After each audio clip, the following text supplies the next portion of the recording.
morning, 6:03, I call the, what day is today? June 3rd. June 3rd, Finance Committee meeting to order.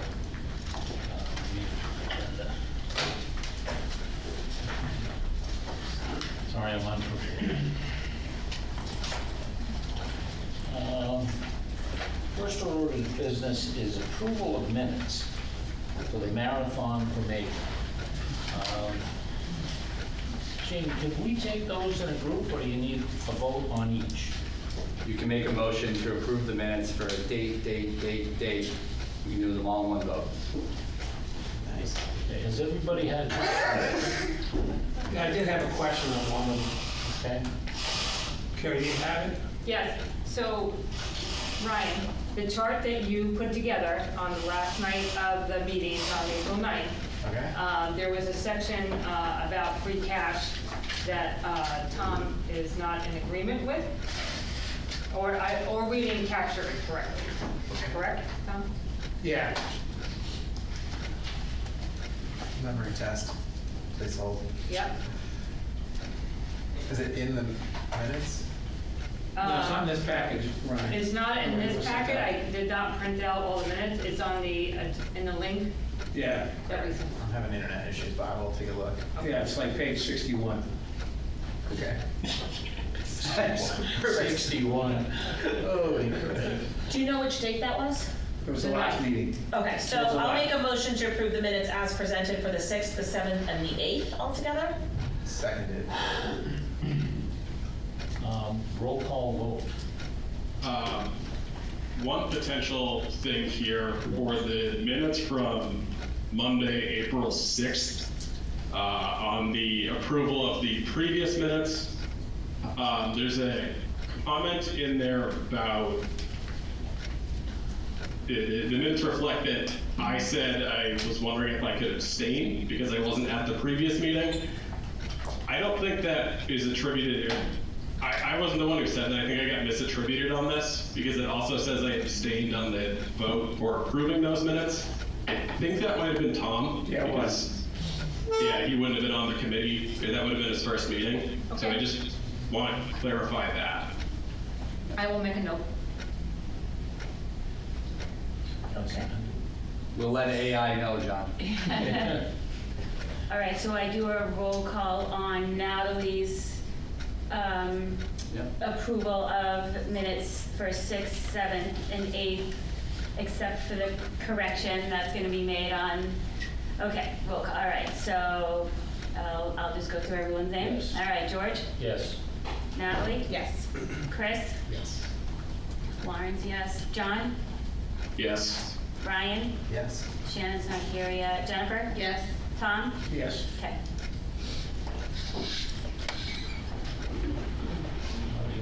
What do you want to do with the adjusted one? Hold, please. Ryan. Okay, because I've got nothing here.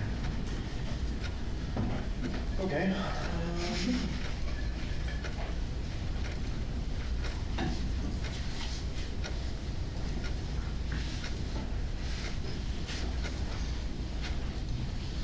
Okay, so what was the question? You asked the question, who's in favor of using free cash? And I forget how many, and I think it was like, majority of us said yes. But the way you kind of wrote it, and a lot of people kind of said, I really don't want to, but I will. And the way it came across to me, Ryan, is that people said no. So the table on the top was per person. Like my comments, you have me saying no. Okay, we can amend that. But I think it was a general consensus of most of the people that they said, in a sense, that they wish they didn't have to, but we will do it. Yeah, that may be just a semantic. I wrote not in favor of free cash, meaning like it's not our preference. It's not that like we're voting no to it, it's just it's not like our favorite path. Yeah, but it came across to me as no. Go make a ball. Okay. Okay, we can reword it? Yeah, you can reword it. Yeah. Yeah. Yep, I can do that.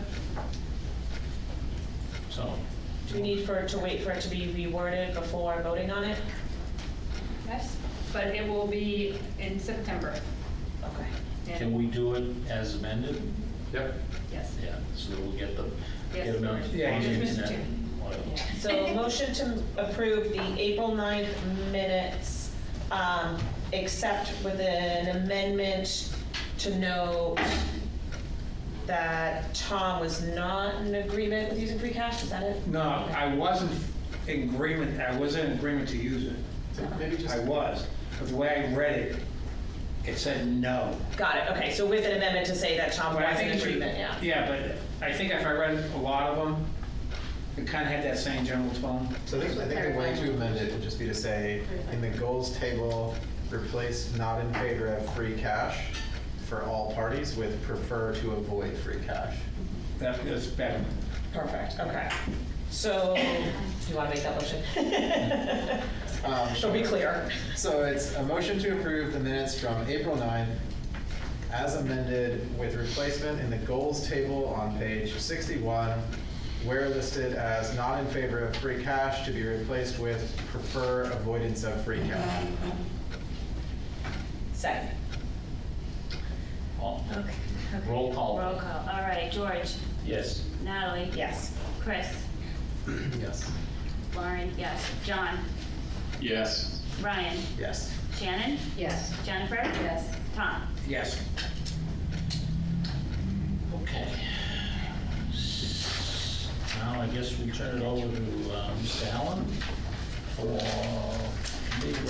revised 1927. FY 27 Town Administrator Operating Budget. Well, thank you, Mr. Chairman. I guess I just, I'm not gonna, I guess I'd rather just answer questions that people have than, if you want me to walk through the changes, if you want, whatever y'all want. But before I go into it for 20 minutes or something, Yeah, I think it's just better if you tell me what you want. How about highlights? Big Okay. changes, right, that kind of thing? Sure.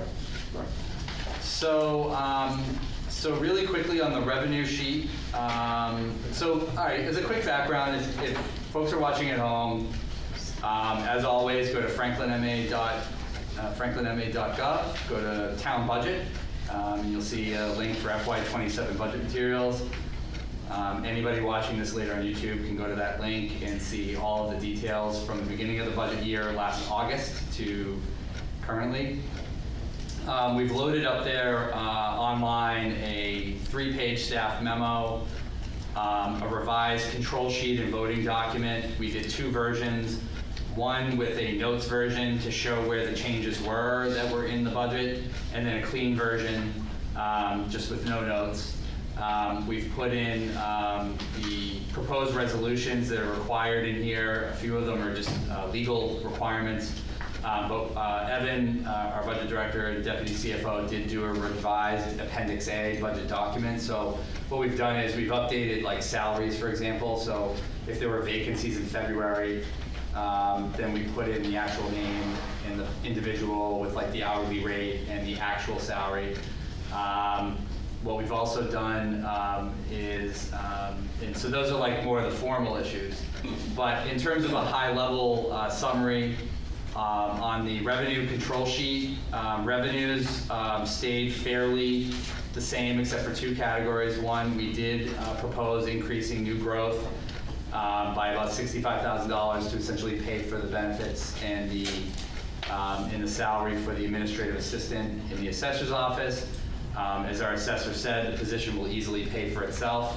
So if we can get that position on board by October, our estimation is then January through next June of calendar year 27, our 4 appraisers downstairs will actually be able to have full-time jobs appraising as opposed to doing administrative work.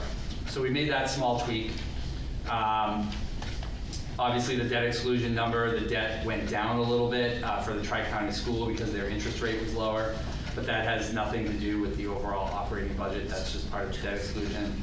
The second piece is we did use the state Senate budget numbers.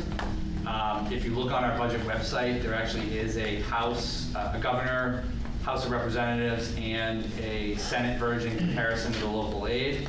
But we did use the Senate budget numbers, which gave us an aggregate of about $630,000 in more revenue. So thank you to Senator Roush and Representative Roy, and thank you to the town council and the school committee. Both wrote letters advocating for local aid. The Mass Municipal Association, I think everybody's been trying to do the best they can, and those are good numbers. And even though our numbers are flatlining in local aid, to get that much more local aid is actually a really big win for Franklin. We did propose reducing the adjusted free cash usage to balance the budget by about half. So instead of 2.06 million or so, we're proposing 1.1. So in essence, your structural budget deficit as a community has been cut roughly in half. And we'll talk about healthcare a little bit later, which was one of the drivers. Also, local aid was a big driver. And then you can see in here basically notations that say updated state aid, Senate budget, which reflects all of the accounts that were affected by that. So state revenue as well as assessments and whatnot. So that's really the high level on the revenue issue.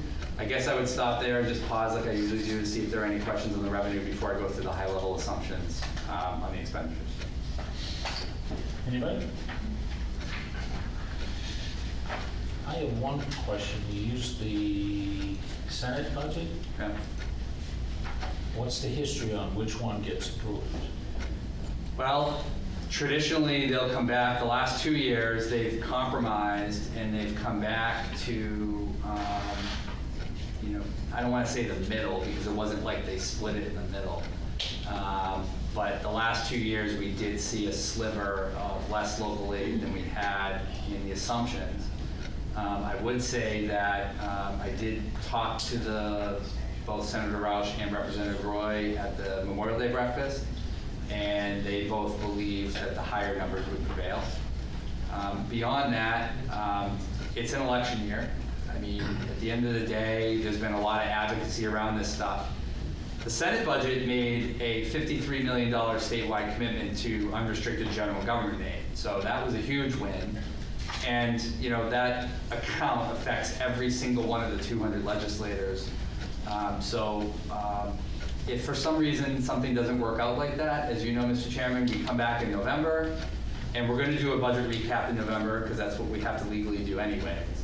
So when you come back in November, if they take a haircut to it and they cut us another 20 grand or 30 grand or something like that, we'll obviously make some adjustments in the budget to make up for that. But what I wouldn't expect is, a huge cut to those numbers. The governor, the House, and the Senate all made huge commitments to Chapter 70, UGA, and all those places. And I think going into this fiscal year, given the fact that so many cities and towns were advocating for this, I don't think they're going to scrape that back too heavily. Any more questions? I have one. Would this be the appropriate time to just go through the physical staff changes? I think, if my memory, we're restoring 2 SROs. We're restoring, I guess I use that word advisedly, the deputy town administrator. We're adding an admin and assessing. And a munis administrator for And a munis the administrator. town and school finance department. But that's all the, That's right. and other than the munis and the admin downstairs, or the assessor's office, are the only new people. Aren't there 2 part-timers from the assessor's office or the inspector's office? That's right. The FinCom did recommend one part-timer in the inspector's office. So the part-time inspections official is new. The administrative assistant in the assessor's office is new, but as we heard from Kevin, he had a lot more staff years ago, so it's not like that's a brand new thing. The munis administrator, this is our second opportunity to try to retain somebody. We had in the budget 4 years ago, but we couldn't get a candidate. So we'll try again and see if that works out. But the other 3, are restored from cuts last year. That's correct. Okay. Here's some. One other, Brutus is right, and we did restore the summer help for the kids in the DPW. Great point, thanks, Brutus. but nothing earth-shattering at all, in my opinion. Yep. One other question about the quotes added staff. You're proposing they all start October 1st, or the budget shows October 1st? Yep. Does anybody have a guess? Because when I look through how we get free cash, which is our button, a lot of it is, the money comes from a position approved in July 1st and doesn't arrive until whenever. Right. Will that delay in and itself cause well, I guess the money's not in the budget, so it won't matter. I was thinking maybe That's why if we didn't hire them, they wouldn't become free cash. That's why we did that. That's why we made that move. Because they're not gonna get hired on July 1st. We'll be lucky if any of them are hired on August or September 1st. It's just logistics and time. So if you do it October 1st, then it gives everybody 3 or 4 months to post the positions, do the interviews, set them up, do query checks, background checks, go through the HR process. For the police officers, they gotta go through the psych exam and all that stuff. And then you put an offer letter out, and then they give a 3-week notice to their employer. So you're looking at October 1st realistically. Yep. In the past years, we would have budgeted, they would have been available money starting July 1. Correct. And we're not doing. So it's Correct. going to have some, quotes, detrimental effect on the free cash calculation later on. I'm just saying. I don't think so. No. Well, Prorated already. it has You to. already prorated it. We had appropriated money. Just a little less. Traditionally, we'd appropriate money and not use it. So that, by You're right. definition, becomes free cash. You're right. It's Here, not we're a- not appropriating it, so it can't become free cash. Yes. It's not detrimental to free cash, it's just not Zero, baked yeah. in, like you will not have it Yeah, all right. pre-held that then turns into free cash, so just like are avoiding the whole process. Yeah. So in whatever it is, December or January, we may have less free cash than we've had in previous years. Yes. It doesn't detract from the free cash, it just isn't, we're not putting it No, we're aside not to not using use. free So it's cash. never Well, available that's to what I was begin just with. gonna say, $100 in the Using, comptroller. we're just, So if we put it in as of July 1, you'd be using technically free cash now, and you'd get it back later, if we didn't hire them. But I just wanna But make it's sure not a that- detriment, it's not really. The real detriment is if you use it's $147,000 by making savings of free cash that we don't have to use in this budget, which allows you to spend $148,000 on the healthcare deficit and tier 2 capital. So that's really the ultimate impact of that. okay, just wanted to make sure. But there's a year-over-year challenge there, right? So next year, if nothing changed at all, the budget would go up 150,000. Correct. Whereas if you budget it now as if it's the whole year, even though that's a free cash Right. into the bucket, then right back to free cash, at least then your budget this year, like again, if nothing changes, next year the number stays the same, instead of right now, we're saying it definitely goes up 150K. Correct. Unless, again, I think, and I know you know this, that's one issue among, 50 departments, 150 million, so all those things are gonna change one way or the other. Yeah. You're correct. But you are already assuming that another 150,000, plus probably a COLA, is going to be baked into that number for next year. You're exactly correct. So the fiscal forecast we put out in August will show full year salaries, and it'll go up at least 150,000 plus 2% or whatever. Right. Yep. So when we look at it next year, any department that added someone this year is going to show a bigger increase in the next year budget cycle because they have a quarter of time that they're effectively increasing de facto. I fully agree. I just want to be sure we put everything on the table. Yeah, but George, Yes. there's a normal turnover of employees. What's the turnover percentage? Pretty low. I need a munis administrator to find out. Yeah. I'm gonna need a munis administrator to give you that data. Okay, but there is a normal turnover, and you save that, salary turns into free cash. Yeah. Right, I mean, I think what Tom's getting at is the usual, like, DPW is the best example. I mean, our turnover rate is very low. And I'm serious, but I think when you have positions like labor, in DPW, those are the ones that turn over, and then you've got retirements for more career employees at teaching, police, fire, those are the turnovers you see. And so when you have those gaps, that's correct, that's where you end up getting some of your excess free cash. Just point of clarity, teachers turning over would not flow into free cash, right? Correct. That would stay in the schools. There for cash. Yeah, it's their sub-budget, which is similar but different. Right. I don't know. And same comment to the added I positions, know. like we just listed all the added positions on the town side. There were a few in the school side as well. There was some movement positions. I never got super clear on it, but That goes into no, I don't know, frankly, I don't know what they do.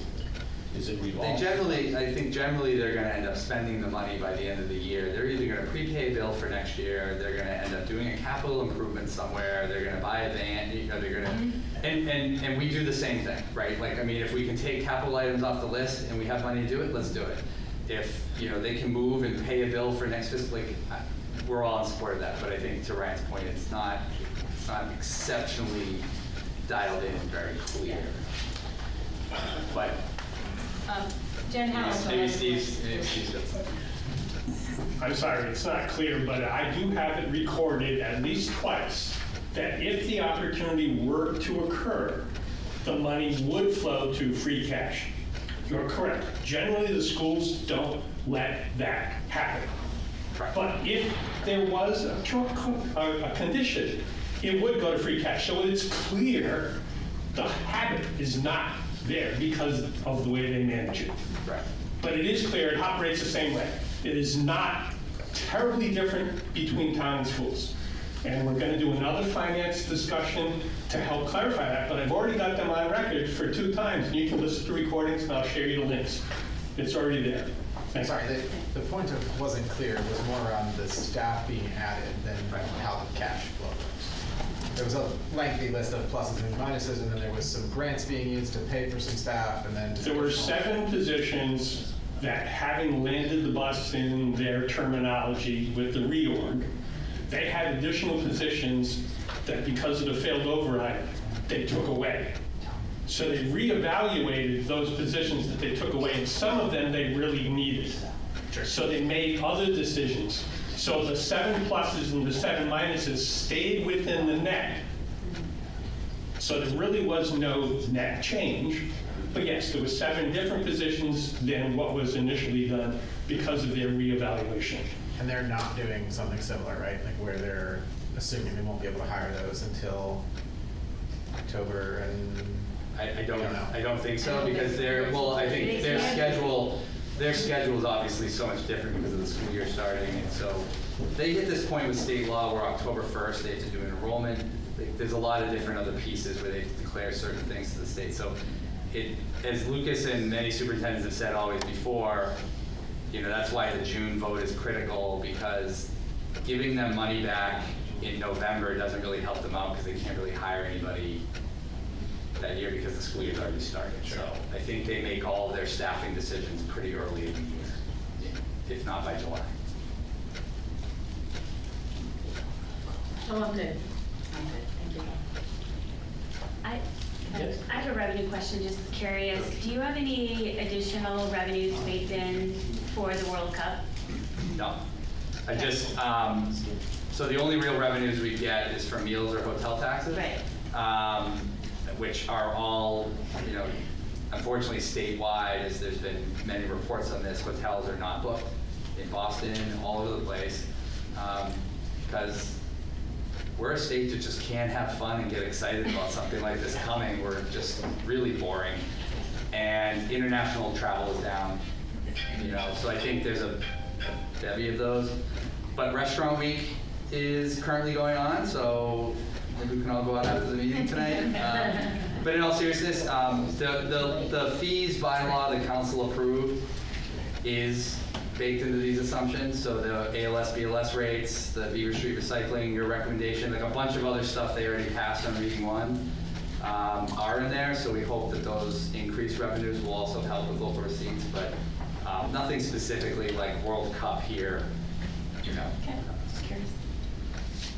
I guess maybe following up on that, do we have any additional costs? I would assume police or? We did get grants to cover all the public safety costs and all that stuff through the state, yeah.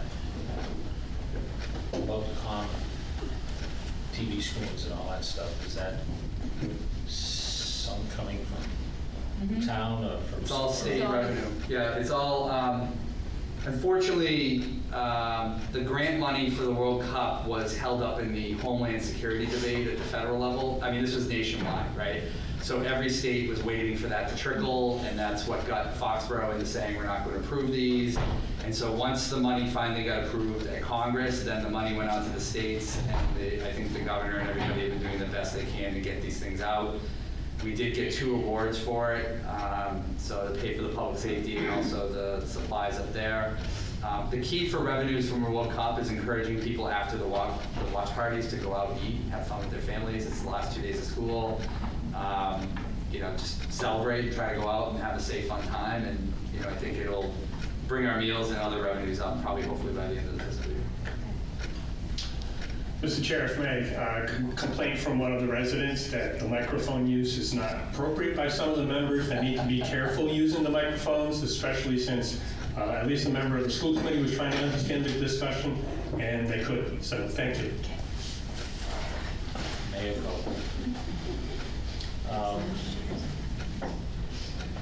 The only other thing that I'd like maybe to touch on is what happened with healthcare and GIC. And that, I think it says in here, it went up 21,600 and something, Yeah. which to me sounds pretty good, but is that true? No, that's a bad way to put it. Thanks. Horrible way to put it, but. All right, so let's just do a good number. Time out for a minute. Let's just go do a little overview before we get into this. So, so just so everybody knows, I want everybody to be clear. I said it before, but I implemented in my final revision every recommendation the Finance Committee made. So it's reflected in the notes. I'm sure you all saw it, but for people that are watching at home that are on YouTube and stuff, in the notes column, you'll see in there Finance Committee recommendation, reduce budget by 1,000. You'll see all of those recommendations for the increases as well as the decreases in the notes. You will also see in there the references to what the chairman just said, where this position is being effective October 4th. Then there's a few of the expenditures that went up. The Tri-County budget went up $341,000. That's an enormous jump that was not expected at all. And the reason is they added 6 students, but they also, their per pupil cost went up $1,202 per pupil. So there's 186 students that go from Franklin to Tri-County, so that represents that $341,000. The MECC assessment and animal control, as I mentioned earlier in this year, went up a combined between the 2 of them about $100,000. So that was kind of expected. So that's not way out of whack, but I just wanted to reference those. You already referenced the position starting on October 4th. So to the benefits budget, the entire benefits budget was lowered $460,000. Okay, so when you get into the notes view, you will see a $158,000 deduction because there's a prepay option with the pension system. So if we pay on July 1st, you get a point off. You'll also see in there some other tweaks to workers' compensation. You'll see some other tweaks in there relative to unemployment insurance. These are all positive trends. And in liability insurance, just below it, we saw about a $69,000 reduction on our actual quote from what our estimate is. So when you add all these things up, and we'll get into the actual healthcare, I just want to point out that there were a lot of positive trends here in workers' comp, unemployment. The last couple of years, we anticipated high unemployment because there were layoffs, right? So we're not anticipating because of free cash, we're not anticipating any layoffs, which helps our unemployment number, right? So when you look at all these and we got the actual quotes, these are based on actual real numbers of assessments brought forth by those institutions. It's important to note for the people who are new to the budget process, this is very normal. Every city in town goes through this, where you do estimated at the beginning of the year, and then the pension board votes and other entities vote, the Maya board on property and casualty, and then they send you letters saying, here's your official assessment, or here's your official quote. And those don't usually come in till March or April, depending on what the account is. So I just want to make sure everybody knows that this is very typical, and if you're going to follow the budget process along, these are the realities that are there. To your point, George, about healthcare, and obviously Karen hopped up to my. Overall, what we saw with active employees was a very good trend, and the moving to the GIC actually saved on active employees only. Okay, the GIC saved almost $750,000 in premium payments. That is also going to see a benefit on the employee side. But what we're seeing is obviously younger employees. We're seeing a little bit more individuals, but people with more choice, with plan choice, get to pick a plan that's more applicable to them. So I think we see that in some of the data, and overall, to save 700 and I think it's 763,000 technically, but 763,000 from our estimate earlier is really, really good news. The bad news is that entire savings is offset because of the retiree costs. And as I said at another, I think on Steve's podcast, nobody's blaming the retirees for this problem. I know I'm going to get a call in the next 3 days from a retiree that's mad. It might even be my predecessor. But we're not blaming retirees. But the impacts of the big, beautiful bill last year in Congress are now starting to reap the downriver symptoms of the problem. And unfortunately, the subsidies to the Affordable Care Act, Medicare, and Medicaid are having a downstream consequence, and as a result, the retiree enrollment spiked up almost the exact same amount, so ultimately it was about a wash. Now, Karen will probably talk a little bit more about some of the trends within those numbers that show us a lot of optimism going into FY28. I would also note in the healthcare budget, there's a one-time premium holiday that we were required by state law to give the employees, because when you save money by moving to the GIC, you have to give them some of those savings. And what most cities and towns do is we give the savings to people at a premium holiday for 1 month. So 430,000 of the healthcare active budget is going to come off the books in FY28. So that's a really positive thing. So while the numbers still look a little tough, you're going to take 430,000 off that budget in FY28. When we do the fiscal forecast later this summer after the budget's approved, we will make that note and we will take that money off structurally in the budget. So that's, I think, the broadest of overviews you could get. I'm sure other folks have some questions on some more of the specifics in terms of enrollment or what the rates were.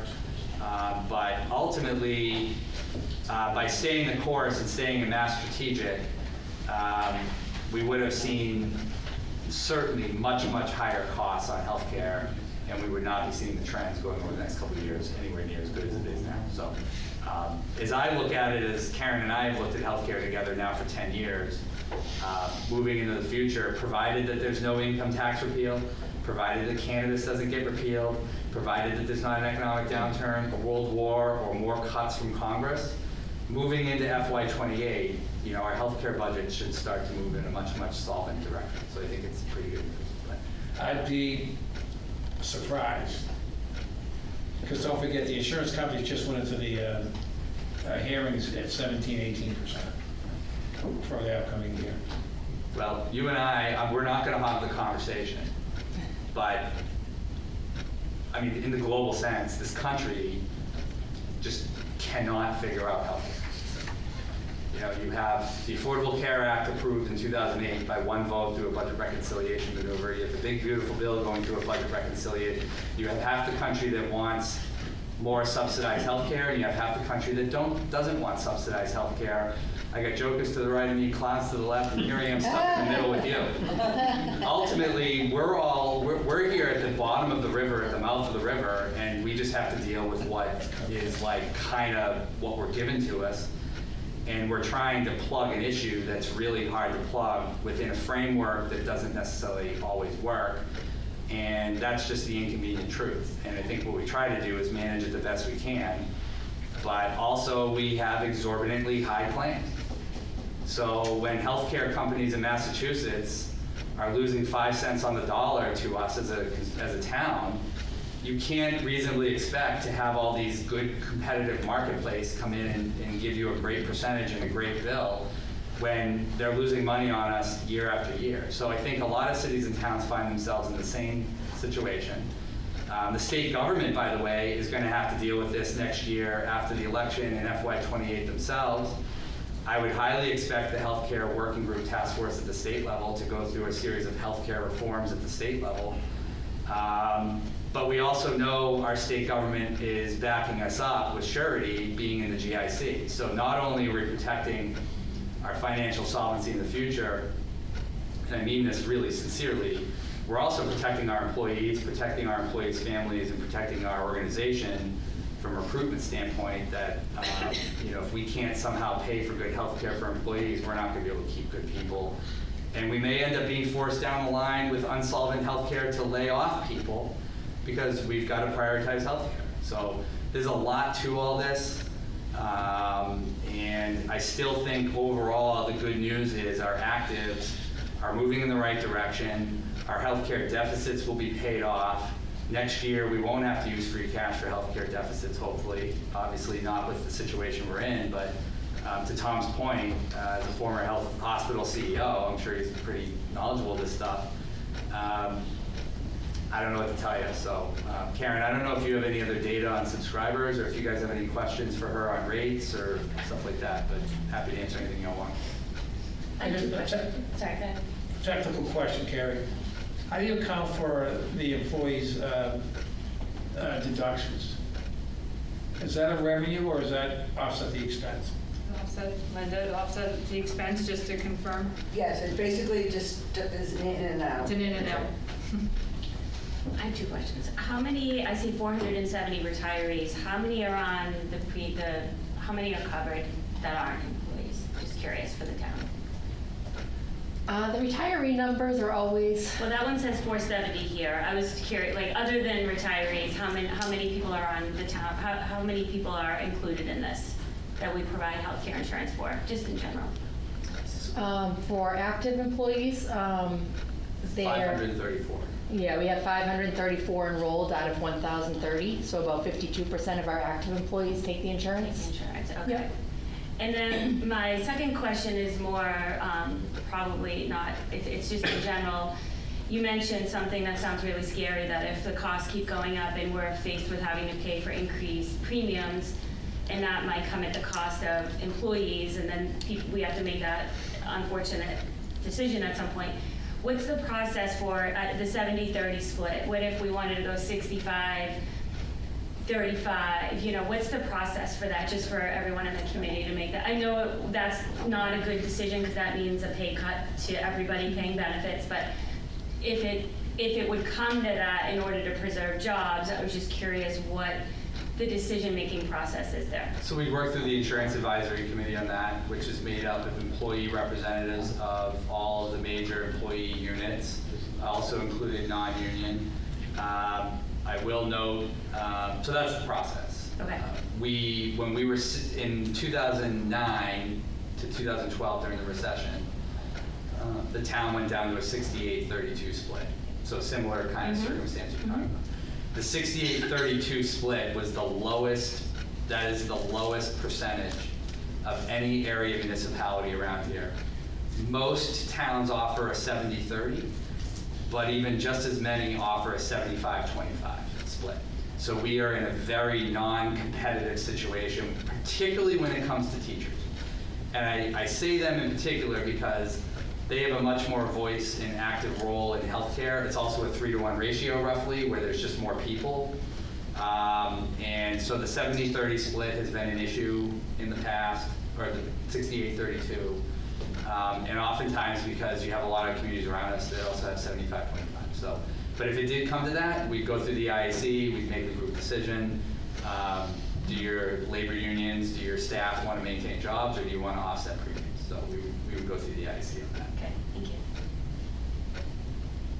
Have we ever audited our employees to make sure that the kids are their kids, the wife's their wife, Yes. type thing? Have Oh, we yeah. ever done that? We did a full enrollment last year when we were still insured with Massachusetts Strategic Health Group, and everyone was required to provide birth certificates and marriage certificates. And when we're joining the GIC, they had to do that again. And they were pretty strict on that. We Yep. didn't, I don't know if people may have not enrolled knowing that, but we didn't catch anyone that did not, was not And covered. that's part of the employment now that everyone has to show. Yeah, they have to do it upon enrollment. hire, but we hadn't always done that. So when we took over benefits on the town side, we did that through our first enrollment, and now it's required every time. Max? Max Marangello, 127 Central Park Terrace. I'm sorry to invade your meeting. I actually had a question. I might as well ask it while I'm here instead of, because it might take some time to get the information for the council meeting. In January, you had a FY25 expenditures analysis by department report, and it showed how much money each department has actually expended. I just was wondering if that's something the council could get ahead of their meeting, as well as if there's any departments currently that have not, still have like 10% or more of their department budget remaining, just so we would make sure that, you're asking for money, you're actually spending it all, that kind of thing. So that's, do you know off the top of your head? It's called a year-to-date. We do usually do year-to-dates, and absolutely easy to provide. I think that's what you're asking. Yeah, for expenditures. Is there any department that is below their benchmarks? So what happens is historically what we do is at your June 17th council meeting, you do what's called year-end transfers. And those year-end transfers are designed to get approval. So if legal expenses went over budget by $5,000, you have to then find the other $5,000 in another department. We usually do about 100 to 100, I would say between 50 to 150,000 in year-end transfers every year, roughly. So out of a $150 million budget, you're doing between 50 grand and 150 grand worth of transfers. It's usually very light, and the reason why is almost every department spends within their budget.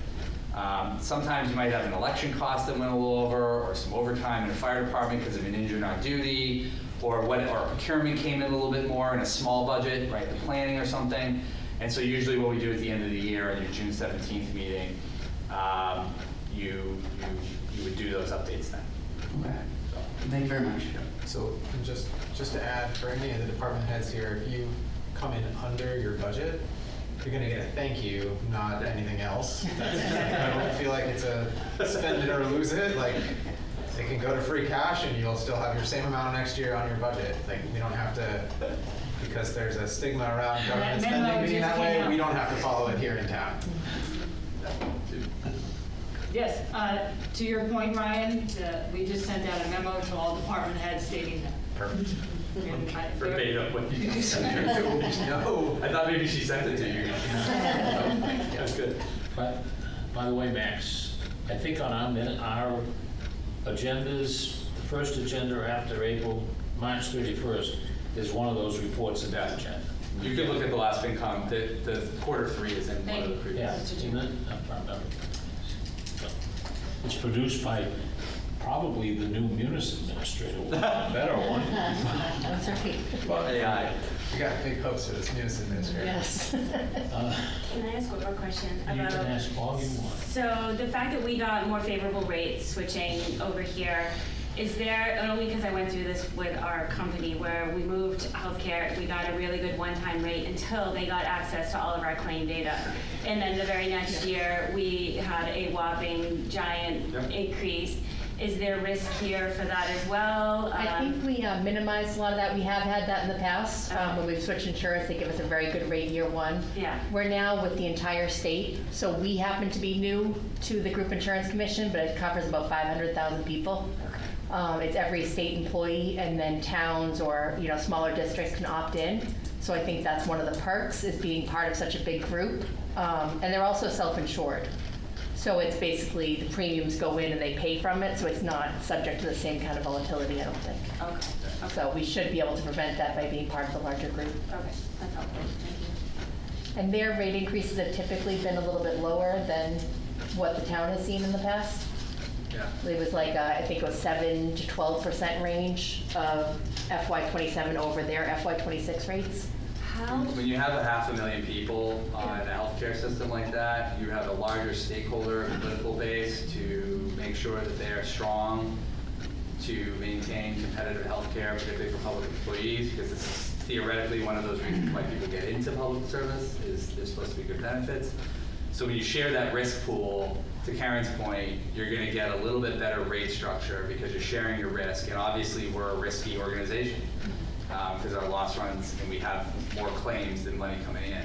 So when you have that kind of pool, you gain a little bit extra political power, if you will, with the administration and the legislature, because all lawmakers have a lot of people in their districts that are dependent on this. So that was part of the strategy when we did this, is that we thought this was a more solvent system for the next, for the rest of the decade at least. But if I remember correctly, when I asked the question, they did not ask for the loss runs. They did not, nope.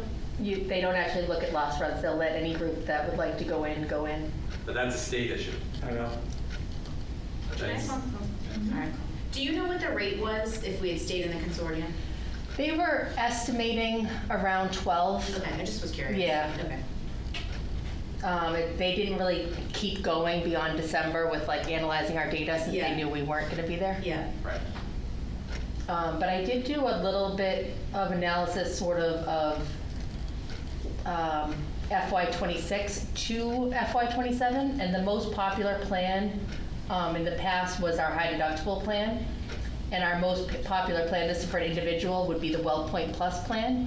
So for those people going from the high deductible individual to a WellPoint plan, it was only a 3.5% increase. So some of that data, some of the cost-effective plans, people experience a very low increase. So that was 3.5. And then a similar one on a family plan, there was actually there was a decrease on that one as well. Sorry, my numbers actually don't look correct. But even the most popular plan would have been about a 14% increase. So, we're right balanced out. And our Medicare, so every employee that was on an EPO plan, which was our HMO, every GIC plan was cheaper than that. And every Medicare plan was cheaper than what we currently have. And then the high deductible plan was a little bit more cost, but there were also lower cost options. For this year, our biggest goal was making sure everyone enrolled, and we got over there. Next year, I think we'll do a little bit more on education about some of the lower cost plans and some of the perks there, where people can save money and also save money for the town for very similar coverage. Now, the Medicare plan is a supplement plan. Supplement, correct, yeah.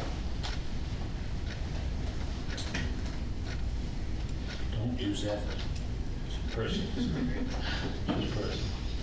Anybody else?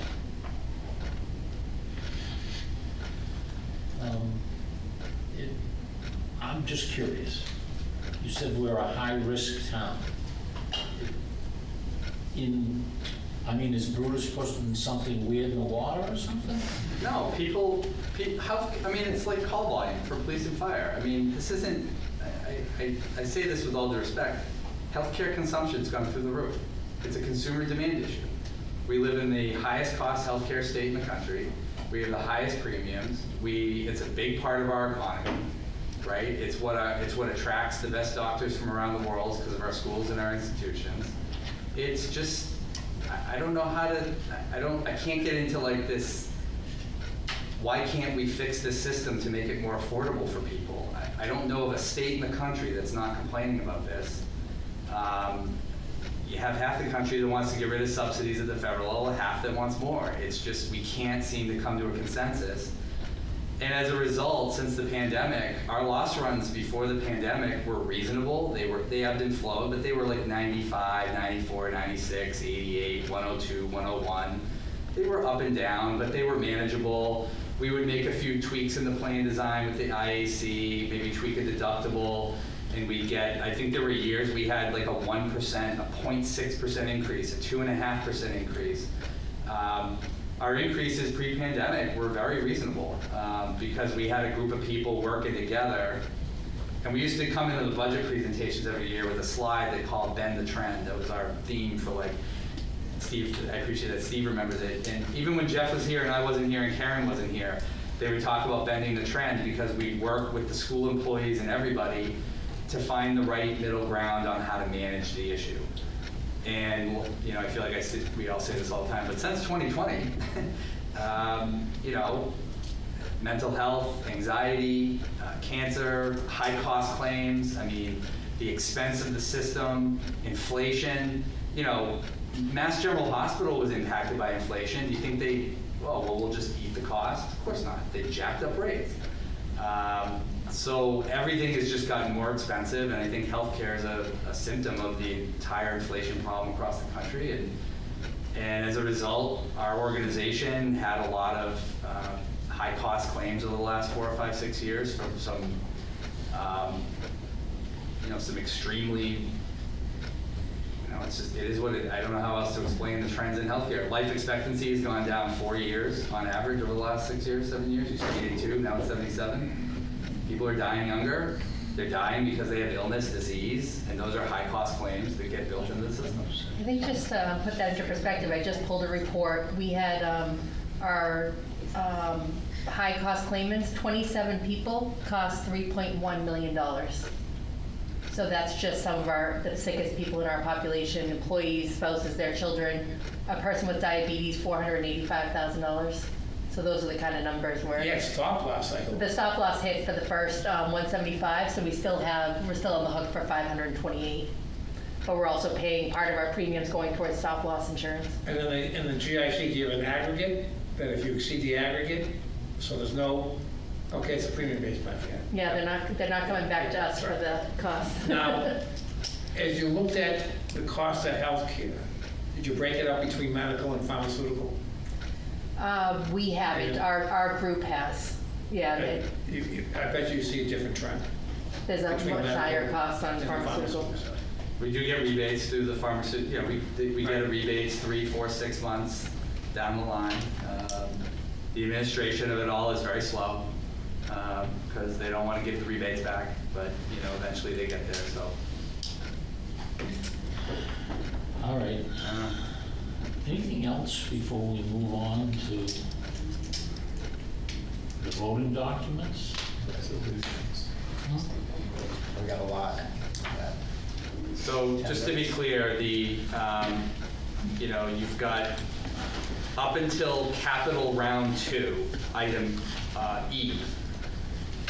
So item 3E. Those first 4 votes all have to do with the operating budget. The town clerk's salary, the stabilization transfer, and the revolving fund. So maybe you take those off just as one section, and then I'm sure there's some questions that people have on the capital round 2. If you don't, great, but I'm sure you do.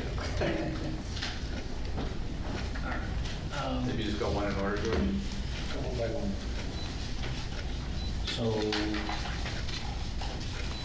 3A, all of those items are just information, more than, there's no votes involved, correct? Unless you want to make a recommendation to recommend the adjusted budget to the council next week.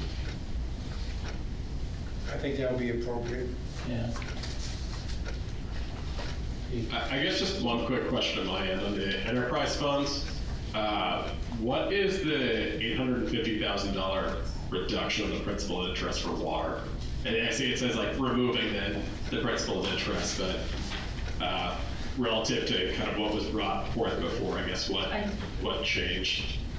Yes, that's a great question, John, thank you. So when I was working with Doug Martin, the water and sewer superintendent, he has a project going on where we have the loan through Mass Clean Water Trust.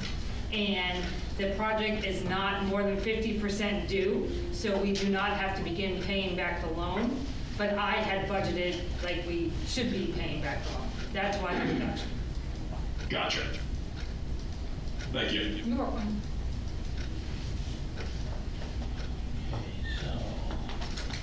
So motion to recommend the adjusted budget as recommended to the town council.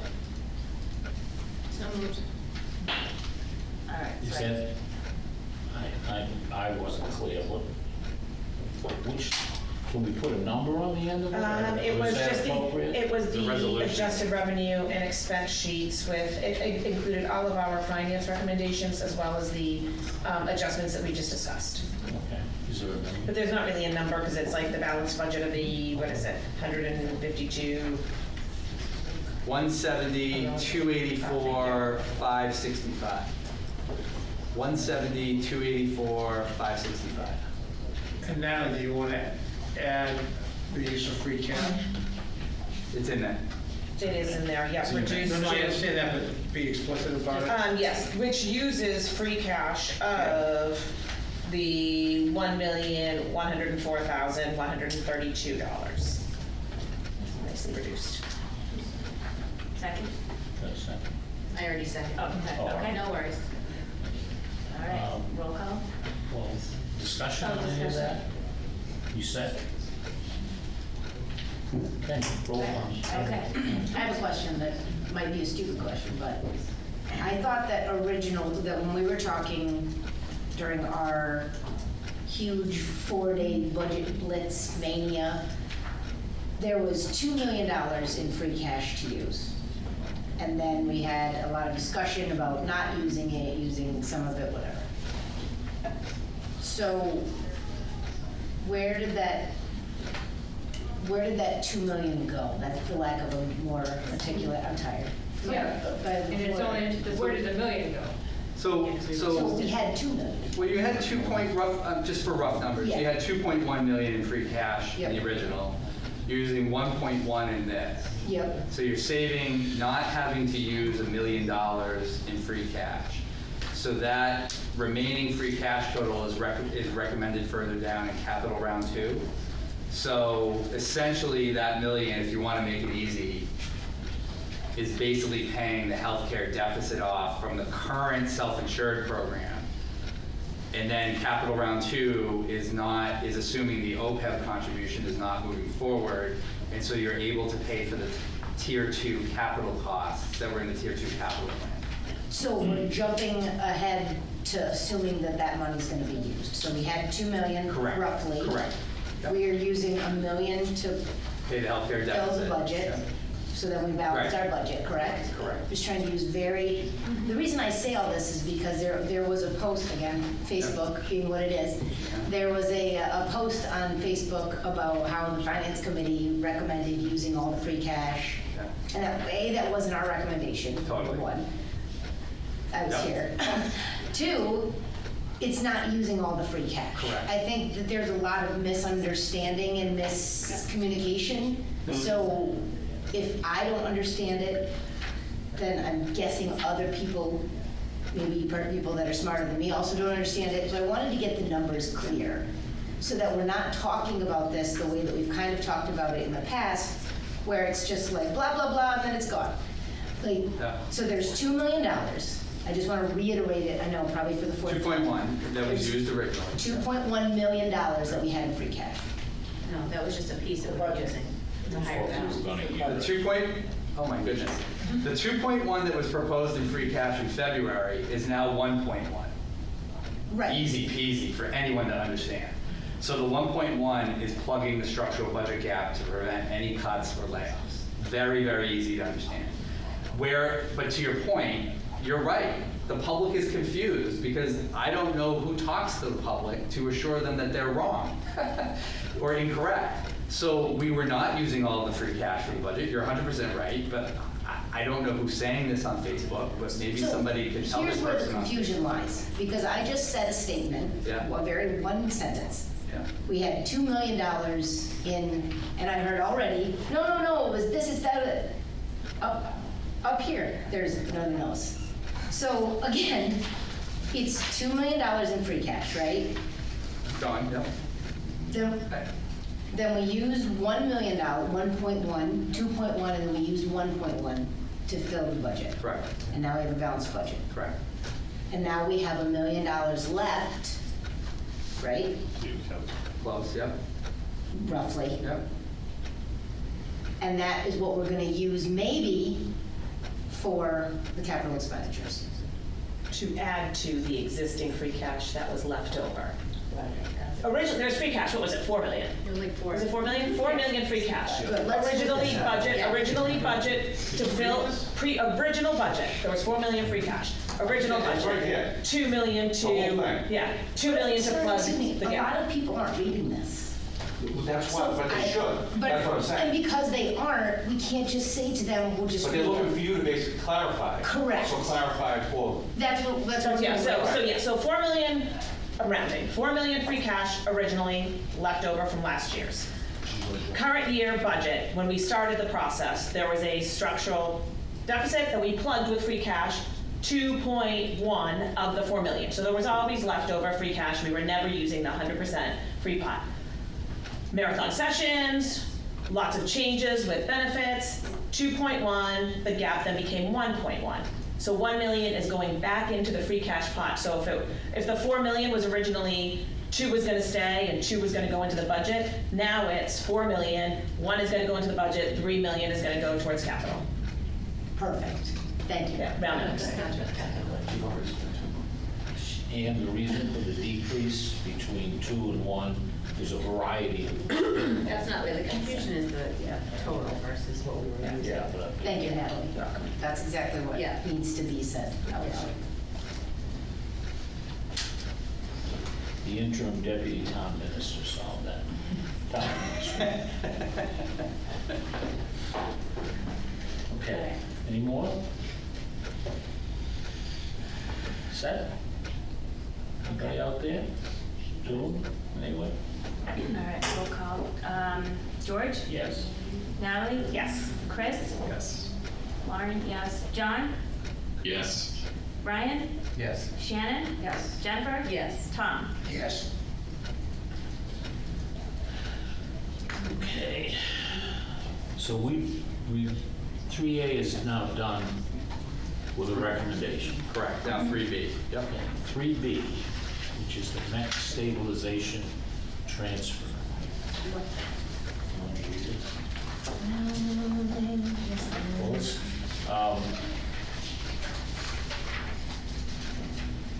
What does that leave in MECC stabilization? What does that leave? So, So- go ahead. No. So we're spreading out the remaining of 400 and something thousand, say 50,000 for the next 4 years. So we're using 117,333. 130. Because we're just essentially bleeding out this account. Yes, we are. And this has been part of this original discussion built into the budget. Correct. So make a motion to, do we say adopt? Resolution 26-27, which is to appropriate 117,133 from the MECC stabilization account to the FY27 operating budget. So moved. Question? What is that stabilization fund? Stabilization fund was set up in 2020.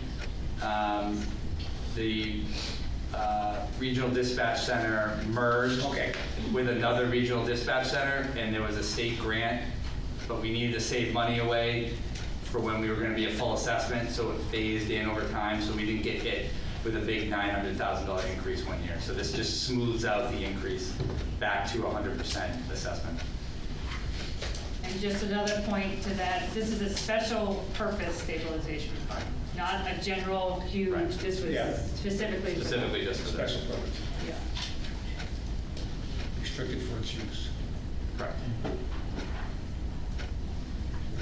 Okay. George? Yes. Natalie? Yes. Chris? Yes. Lauren, yes. John? Yes. Ryan? Yes. Shannon? Yes. Jennifer? Yes. Tom? Yes. Yes. Okay, so the next resolution, so make a motion to adopt resolution 26-28, which is to adjust the salary schedule of the full-time elected official town clerk, changing to FY '27 salary of $117,004. So moved. Question. Why is this a vote? Because she's an elected official, and by law, we had, And your township. if you were in town meeting, every year town meeting would have to vote on the Right. salary increase. Okay, Questions? so it's a state law. Yep. Okay, George, Yes. Natalie, Yes. Chris, Yes. Lauren, yes. John, Yes. Ryan, Yes. Shannon, Yes. Jennifer? Yes. Tom? Yes.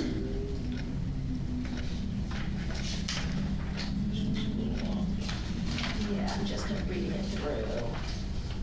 Okay, so, motion to adopt resolution 26-29, which establishes new expenditure limits for FY 2027 of the departmental revolving funds. As noted within the, I'm not gonna read them all through, but, unless I need to, but, as noted within the specific resolution. So moved. Questions? Yeah, each department has its own revolving account. Not all of them. I should but- say that, the ones that were identified. Correct. State law requires on an annual basis they get reauthorized. It's probably not needed, but it's state law, so that's why we do it. Okay. Is the amount just basically what they spent last year kind of thing? The amounts are the same as they were last year, and they generally go in and out. I mean, some of them get a little surplus here or there to be used, but they are dedicated. These are special revolving funds that can only be used for the declaration of what their purpose is. Like the EV charging stations we set up can only be used to take in money, and then it goes out. So if the EV charging stations out here, if people use them, they pay them. They go into this account, and then we pay the electricity out of this account. Same thing with senior center fees. That's where a lot of that's where all the cafe fees go. So it just goes back into buying food. You know, it's just basically going in and out. Anything else, guys? Okay, George, Yes. Natalie, Yes. Chris, Yes. Lauren, yes. John, Yes. Ryan, Yes. Shannon, Yes. Jennifer? Yes. Tom? Yes. Capital round 2. So you want to talk about this before I make a motion? I need to make a motion for Okay. discussion. Okay, so I make a motion to allocate, allocate $1,528,919 from free cash for round 2 capital expenditures as listed within the resolution. So moved. Discussion. Just a couple quick things. The 1 million deficit is an estimate till we get the final number in the fall. Yeah, the deficit's currently at $1,022,000 at the end of April. But it doesn't necessarily mean that the deficit, it could be lower, Yep. could be higher. But we'll get to that, I think, on the other resolution that's coming up on the GIC trust fund. That's the next one. Okay. So what will happen is June 30th, we'll have a final number. Prescription rebates are gonna phase in over 6 months. I think it's gonna be a full 6-month transition, and we're only gonna pay the invoices that we need to. We're obviously gonna check all the accounting. We have found errors in the strategic health group before. So I'm not paying a single bill until we've gone through all the facts and the data. But I think what they're gonna expect us, which is for cash flow, and I understand this, in a group that's in deficit, by the way, we're far from the only community. No, They're gonna probably expect some sort of payment in July. So we need to have an account set aside to pay these bills without having to go back through an appropriation process. So that's a number that's gonna probably vary. It's just right now to put it aside to start. If you add up into the GIC fund, which is the next resolution at F, the town will have about 1.25 million to pay its deficit. I will be up all summer long growing more gray hair, making sure that this is not going anything past that. I would like to believe that by the end of the year, we can not have to pay all of this at all. I will note on the next resolution, the GIC trust fund surplus that's existed for a couple decades, we're gonna pay the first bill out of that, because that account can't be used for anything else other than that. So the first bills will drain that account first at the 251,000, because we can only use it for healthcare. And then the 1 million, I'm gonna ration that as long as I can go.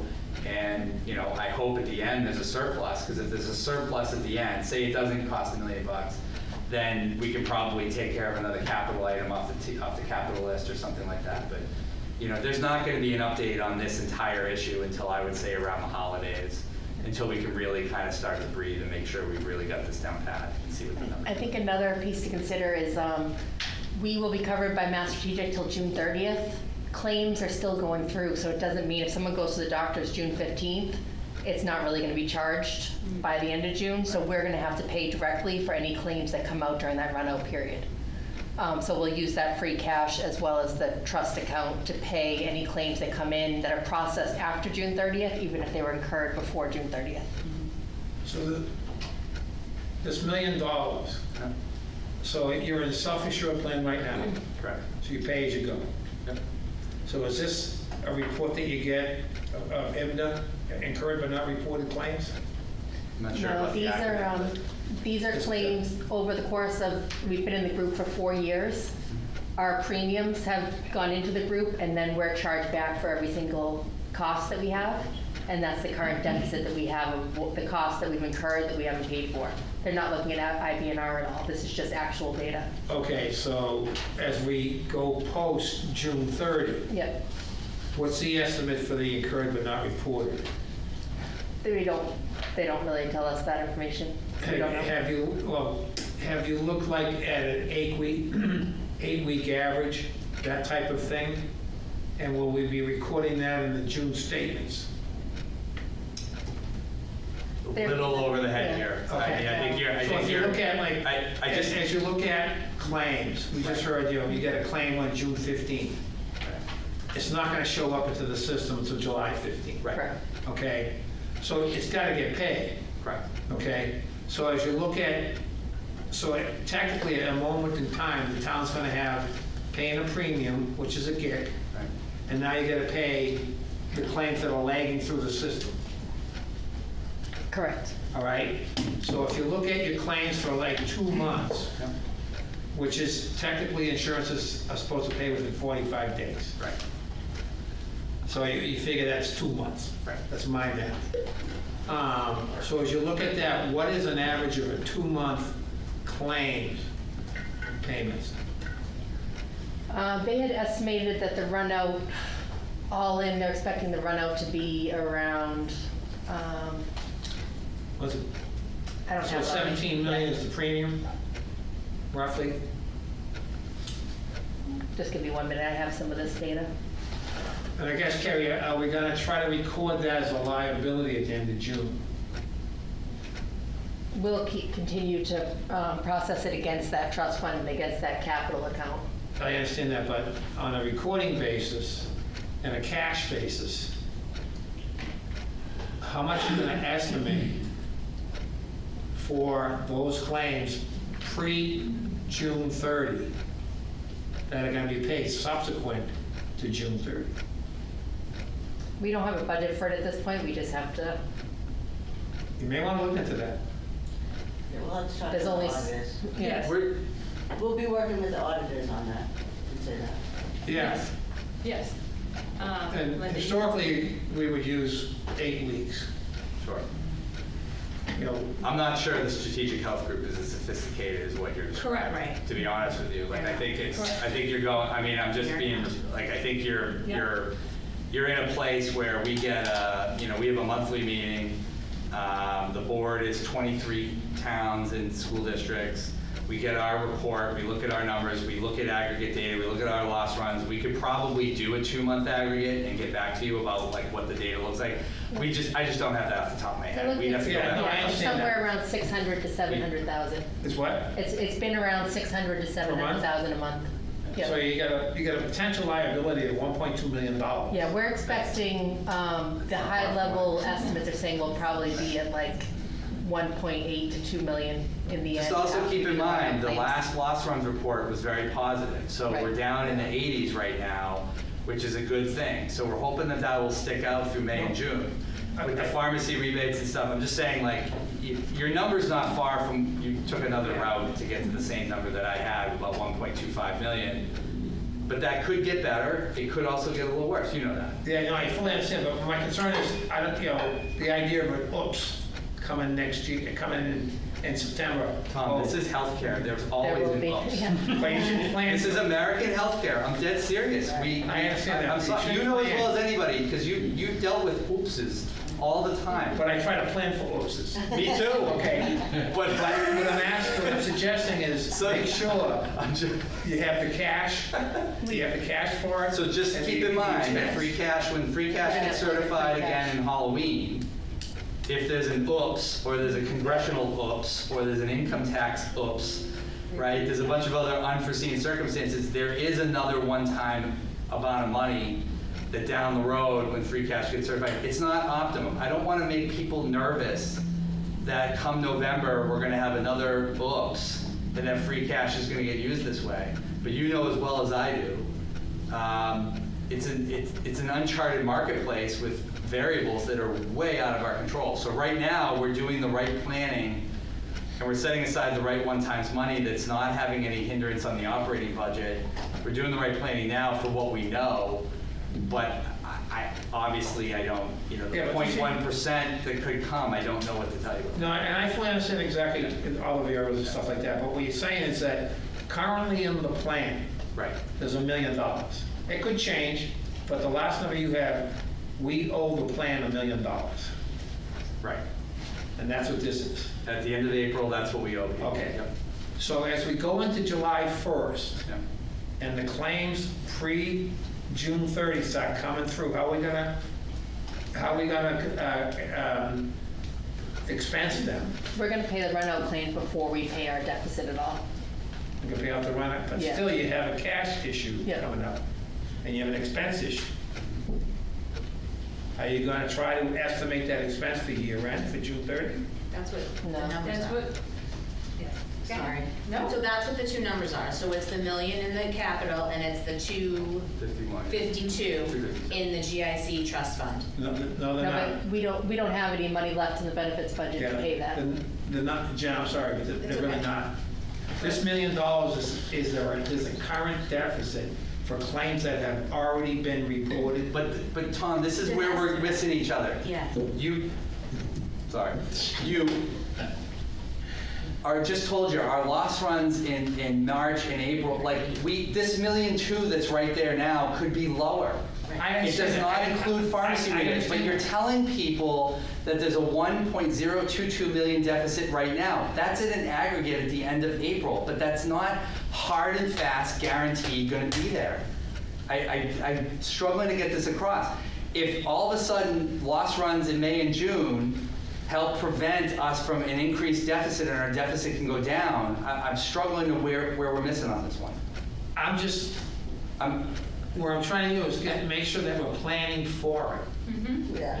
That you have two things going on. You have a deficit that's here, $1 million, 500, I don't know what it is. We just told you, Okay. right? But now you have- 1.022 million. Yeah, now you're gonna have claims coming through after July, Correct.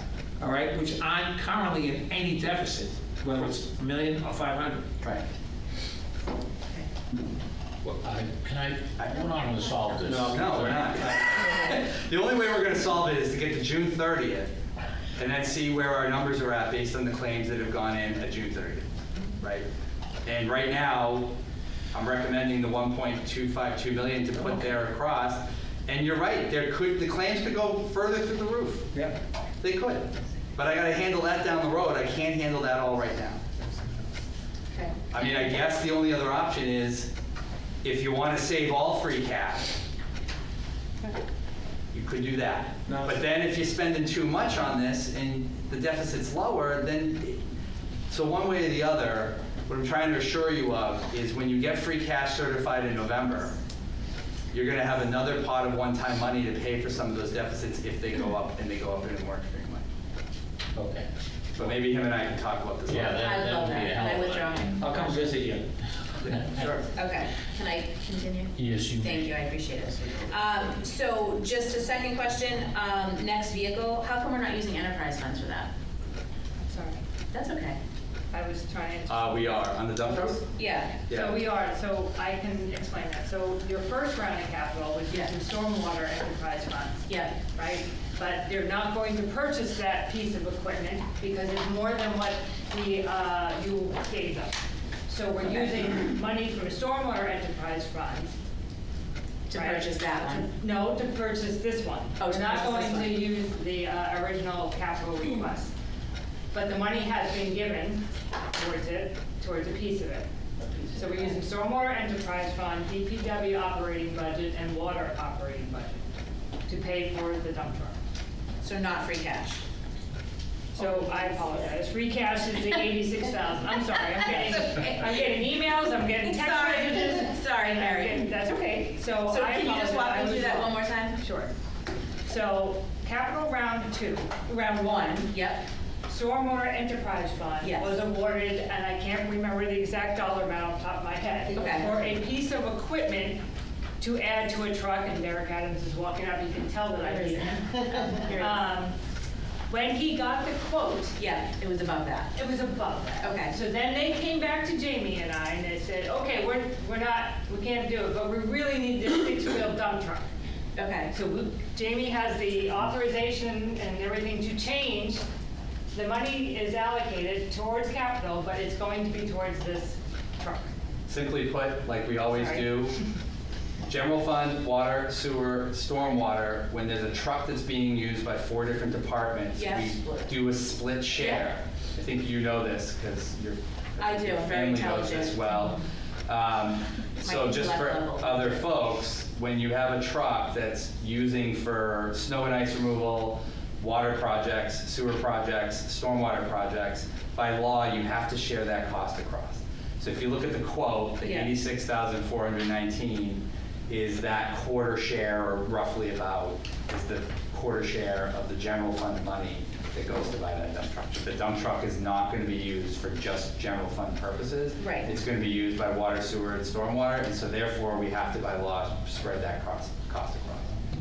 So what's the total cost, I guess? So- 280, 330, the quote was in the package, it was, 290, 979. 330, 350. Okay, and then what did we 290. allocate for the first round? I believe it was 175. 175, and then the So- 86? If you mean by the first round, the first capital? piece of equipment that we were gonna get Yeah. was gonna be an attachment we were trying to take a new approach. Yeah. So the catch basin truck that we currently have is it's over 25 years old. So what we were looking to do was, instead of replace the entire catch basin truck with the special attachment, which makes it only a catch basin truck. You can plow with it, but then you're gonna damage some of the hoses and fittings. So that truck largely sits unless we're using it for catch basin cleaners. What I was trying to do, what we were attempting to do, what we have now is called a hook truck. So we were going to get a special piece of the hook fabricated, so that you have, think of a smaller dump truck, but you can take off the back piece and you can put on different attachments. Okay. So we got a quote for that for 175. Okay, and that was in the first round?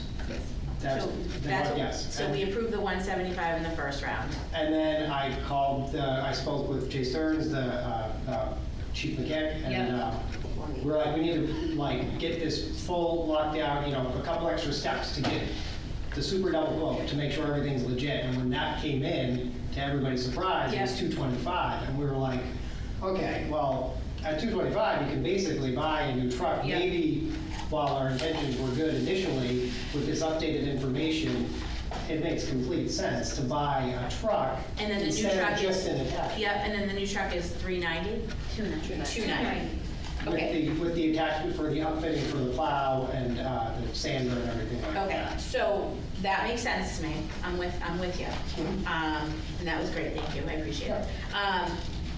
But now that means that 260 has come out of free cash and not an enterprise account, right? No, Stormwater is an enterprise. stormwater is an enterprise, no. Yeah, but if we The approve it only in the thing you're first- paying out of free cash for this sander, dump truck, plow that has to be replaced because it didn't pass inspection or whatever, is $86,419. That's all you need to pay out of free cash. Everything So what else was is in from the first enterprise. round of capital? Huh?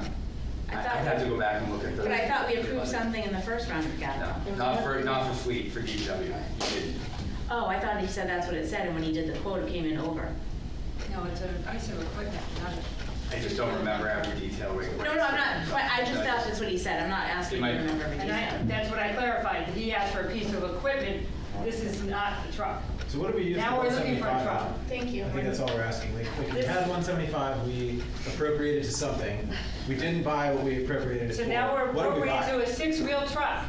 But then, like, is the truck Go ahead, Linda. 175 plus 290? No, So No. that's what this that's looks why like. the quote's in the packet. It doesn't look like that. Well, then why do we need to pay 86 more? Okay, I'll try to simplify Thank you. this for you. Thank you. So we appropriated 180, you were really close. Okay, 180, Okay, round one. 180, round one. Okay. For that piece of equipment that they thought they were gonna get. And we said no, thank you. Said no, thank you. Correct. So never spent that money. Great. Okay. Now they said, okay, we want to, like what he just explained, they want to do this instead, and we're gonna split it. So the 180 they're gonna use through Jamie's approval. Yeah. And now DPW is gonna put in 86 towards it. And then operating for water is gonna take a piece of it. So when you add all those little pieces up, it's gonna come to the 290. And the 86 is from free cash. Right. Only the Remainder is 86. from water and operating. Sorry, we just got right back to the same endpoint, right? But it's So you not. had It's 180. very, but You want to buy something for 290. There's a $110,000 difference. Right, right. Who's paying the 110,000? That's 86 is coming out of DPW free cash. And the difference is coming out of water operating. so free cash is paying 86,000. 90% of it, is what we're saying. Really, 85%. stormwater is paying the 180, Or is that 180,000. the majority of it? stormwater enterprise fund. I'm trying to find mine one to see if I can like. Sorry, that's in round one. Like, I'm talking about the 100, so round one is done. No, it is done, but Jamie has authorization to take that fund. Sure. And now, so then if you Like, understand ignore that, then how am I? Ignore that. saying it? So there's a $110,000 additional amount needed. That's all we're asking about, right? Is like, of the $110,000, Yeah. like, who's paying that? And the answer we just got was free cash is paying 86,000 of the 110. And then water, And then And water. water. Yep, is paying what, 30, 20? whatever the difference is. Is it the water operating? Enterprise. There we go. Because you're all saying it like it doesn't, it makes so much sense, but it doesn't. Like, why would, you're saying split 4 ways, but then it's not. It's. Can I ask a question? Maybe I Two ways. missed the first round of capital. So when we did the first round of capital and we appropriated the 180, I don't even care what it's for, right? Ice cream machines in the cafeteria, I don't care. So we appropriated 180 for capital, right? It came out of free cash, correct? Retained earnings, Yes. because it was the stormwater. So that wasn't what I'm asking. So it wasn't part of our capital. It didn't come out of free cash. Our Right. Not capital. a general fund. That's what I'm cash. asking. Right. Okay. They came out of enterprise retained earnings. That was the confusion. But I said stormwater enterprise fund. That's what the capital request for. Yes, it was paid out of enterprise fund. It's stormwater. It's not Right. water. No, but it wasn't in our round one capital free cash. It is, it's in the It's second. in a routine, it's a separate resolution. It's a separate resolution. Seven resolution. It wasn't embedded in the first round capital. It was still part of your capital process that night. But not out of, Yeah, it but was not out out of of the free enterprise cash. fund. Correct, it's out of Right, retained okay. earnings. Okay. So then there's 3 groups paying, not 4, right? Correct. This situation is only the 3. And so one group is paying 180. One group, free cash, general fund, is paying 86. Correct. And then a third group is paying water. Water enterprise. Water enterprise. Because it's being used for general purpose. That's why it's in this account. It's going to primarily be used for Use stormwater, but during the winter time, it's going to plow for sure. That's where some of the extra costs came from. And then the water department, it's just, we have interchangeable trucks that you never know what you need it for. If they need it for a day, you're gonna have to drive it there. What department is missing? If there was 4, and we just have 3. Sewer. Sewer. Okay. And sewer doesn't have a dog in this fight? We're done with the catch basin. Right, wasn't that the whole original point? I was don't know. catch basins? I'm not asking any more questions. Yeah, wasn't that part of the beginning? That's the stormwater portion. Storm, so it is kind of complicated. because people call, not you guys, just in general, people will state the storm sewer system, which means the roadway drainage. And then the sewer system, exclusively sewer, is closed, contained, you flush your toilet, nothing enters it except that wastewater, and it goes all the way to Medway and gets treated before it gets discharged into the Charles River. Two completely separate, not connected systems. So stormwater is roadway drainage. Yep. Sewer is flushing the Underneath. toilet. Yeah. Okay. Washing the toilet. So this truck won't help us with sewer at all. is what you're saying. So, I'm good. I'm I just good. want to clarify. No, I'm good. I got it. No, It's just we parts. she questioned. No, it's just. We can ask questions, it's okay. Yeah, we just do different parts when we do it. So if you think about the infrastructure system, the road makes sense because we have to use the truck to plow, okay? Water, we have water breaks, it's under pressure, you see it's digging up the roads, okay? Sewer, that really doesn't happen. We're not digging up sewer lines because it's a non-pressurized system. Most of that we use like the Vector truck for, so like that truck would be almost 80% sewer. We use some for water because we have to clean out and stuff like that. So we, by law, as Jamie said, we have to break down the use of the truck per funding source. So every vehicle has a different percentage on it. That makes so much more sense. Okay, thanks. That's why I I don't understand. Can you share that? What? I understand. Oh, you don't understand. No, it was my misunderstanding, because I thought it was in the first round of capital, free cash capital. Right, not in the anything general else. fund, General free fund, cash, and exactly. it's- That's what I was Sounded confused like we were about. double paying. Right, all right. I put one more, and I'm gonna try to make it a short one. I You don't don't know. have to make it quick. No, I do. This is torture. Can you just talk to me about what the Parmenter code review is? Yes. To do a review of the code problems in Parmenter, so that either the council can make a decision on how to reuse the property. Is there investments that have to go into the building? There will be, because there hasn't been a code review probably on the building ever. You know, it opened 77 years ago or whatever. So in order to know what's inside the building, what needs to be done, what's out of code, whenever they built it in 1950, the code is different now. So you have to go through at least some sort of documented, this has to get fixed, you have to modernize this, you have to do that, you have to do this. And so it costs some money to be able to go through that. At some point, if the town wants to reuse it, repurpose it, reuse it for the police station, don't build the police station, leave it alone, sell it, whatever their decisions are, lease it. Yeah. At some point, you've got to do that code review to be able to even if you lease it, you've got to do some sort of code upgrades, because the building should, if it's going to get leased out to another person, or whether you're going to sell it, you're going to have to do that code So, review. thank you, I appreciate that. My actual question, though, is more about if, I don't. So I didn't answer your question? No, you did, but that's not really where I was going with it, that's why. But it was great. My What's the question was really more about that we use the building. Yeah. So like seeing something that says a code review when we have people in the building, right, makes me feel uncomfortable. So, We had children in it for 75 years. right, so that's why I'm And, you know, so at wondering, the end of the day, we only have municipal employees in there right now. No You know, kids. we're gonna go We out and don't do do some any- sort of, no, we have kids, but I'm just saying, like, at some point when it's not used for municipal purposes, you have to do some sort of review. because no, I know, tell but you I'm to- worried about the safety piece now. Like, how come we haven't done this? You know what I'm saying? Like, we have people in the building and we, If you want, we can shut it down. no, I'm just wondering. I'm asking a question. Well, I'm answering the question. I'm just saying, like, at some point, if you're gonna sell it, if you're gonna lease it, if you're gonna do something with it, you know, at some point, we have to get some sort of architect and design, and engineer in there Yeah. to look at all the stuff. But So I also appreciate having it done for the safety of people who utilize the building, that doesn't right? necessarily mean there's anything unsafe in it. So going the other way. I mean, I like, guess, Does the code review depend on usage? Like the codes that are applicable, if we do that now in some general sense, then we were gonna rent it out to one group versus another, doesn't the applicable code vary based on what you would use it for? it does. It certainly does. But even beside that, you know, the schools owned it for all that time. I guess the reason why I answer it the way I do is I'm just very nervous that we're going down a rabbit hole and a labyrinth of wondering to ourselves, well, if we're worried about kids, then why did we have kids in there for so long? And I guess Well, I'm just you wondering see where you're safety. going with this. I see safety, and I'm wondering why we haven't done it. That's all I'm asking. I'm not going, there's no rabbit Money to hole. do it. The rec department just moved in there last year as a the rec department, by the way, moved in there temporarily because of the noise at the Beaver Street facility with the rec department because of the Beaver Street Interceptor project. And I'm sure Ryan would be more than happy if he was here earlier. I don't know if he left, but, and obviously it's worked out really well for some of their programs and stuff like that. So getting ready for whether or not we're gonna renovate it, use it as a police station, not use it as a police station, leave it for kids, whatever it is.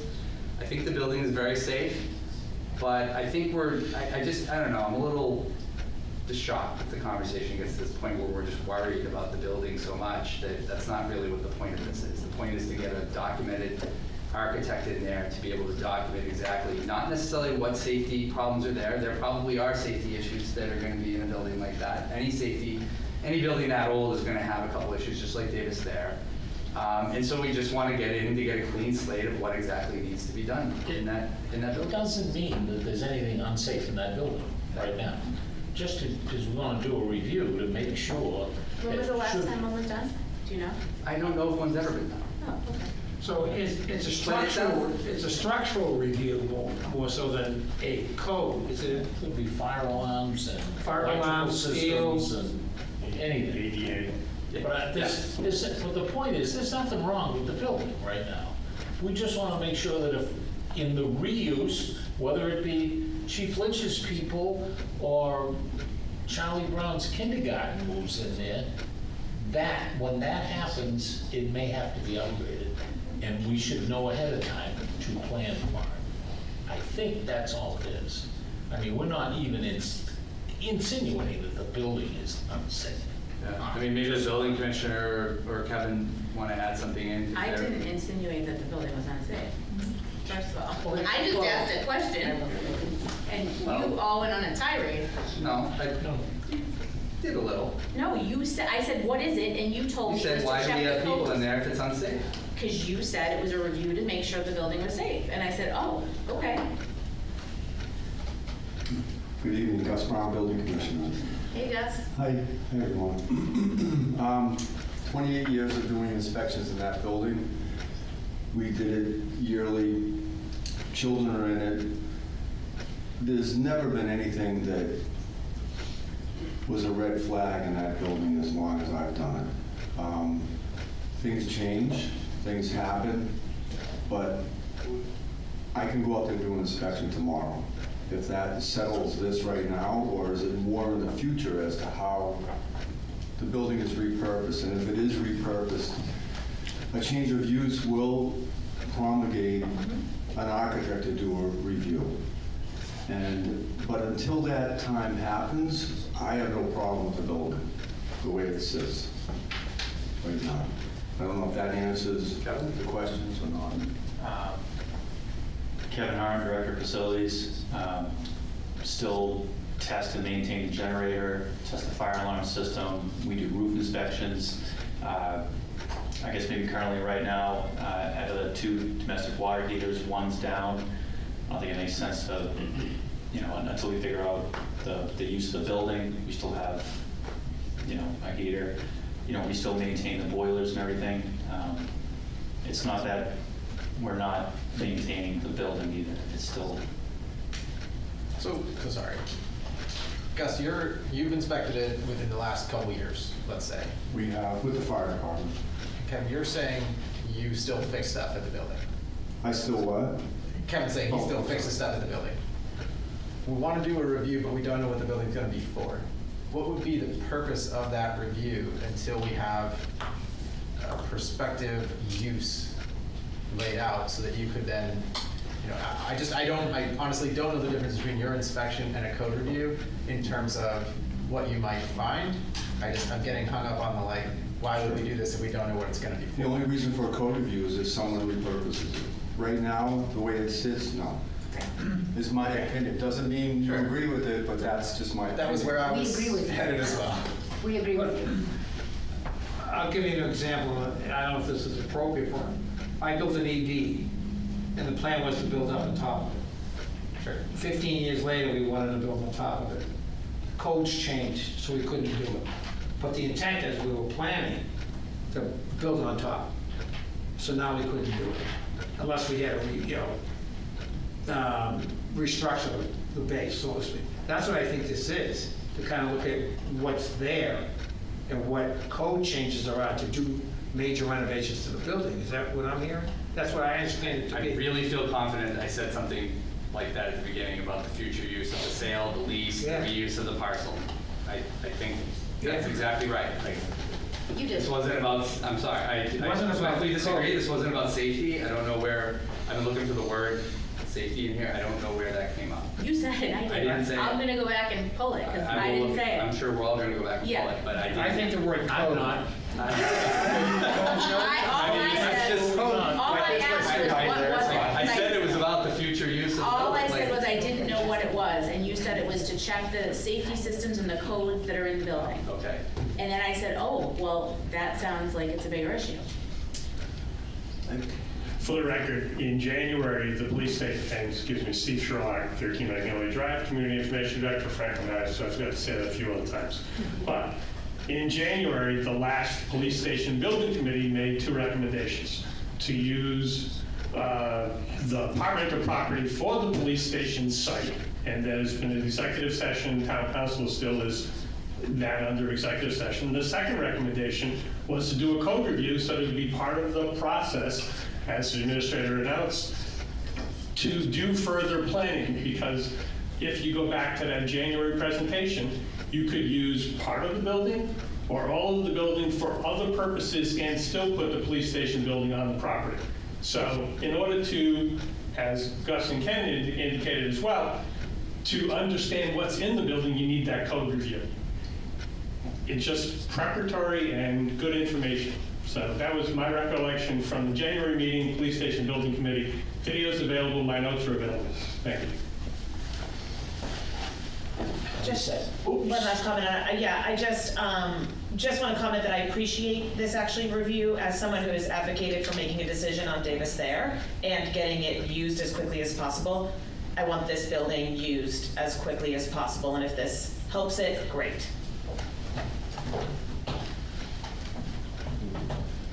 Okay. We ready for a vote? I just have one question. You know that explosion over the water? Well, when my head explodes, it's gonna be lit. Just for my clarification, because I wasn't here for the entire year last year. So for the truck, the 86 is added to the first, is in addition to the first vote, correct? Yes. Okay, can we just go through the balance of like, what do we have in free cash right now? If you assume the 1.1 million used in the budget, So, sorry, before we start assuming things go places, what is the well, you, today balance? And then we can assume where pieces go. oh man, okay. You guys are killing me on that. So you add the 1.104 million that's used in the budget, Okay. and add that to the 1.528919 on this resolution. Whatever those two numbers add up to is the remaining amount of free cash. So 2.6. So the proposal is to use all of the remaining free cash. Every dollar. Okay, that's where I was trying to get. But remember, that includes obviously the tier 1 capital that you already approved, the 1.8 million or so earlier. So the amount of free cash you had this year was like 4.5 million. Sure. Right, so 1.8 of that roughly was already spent. You're right on. Am I on? Yeah. Yeah. Yep. Right. So the remaining cap is 2.633051. $2,633,051. Less 1.1 For the 27 for budget. the 27 budget, And 1.6 for this.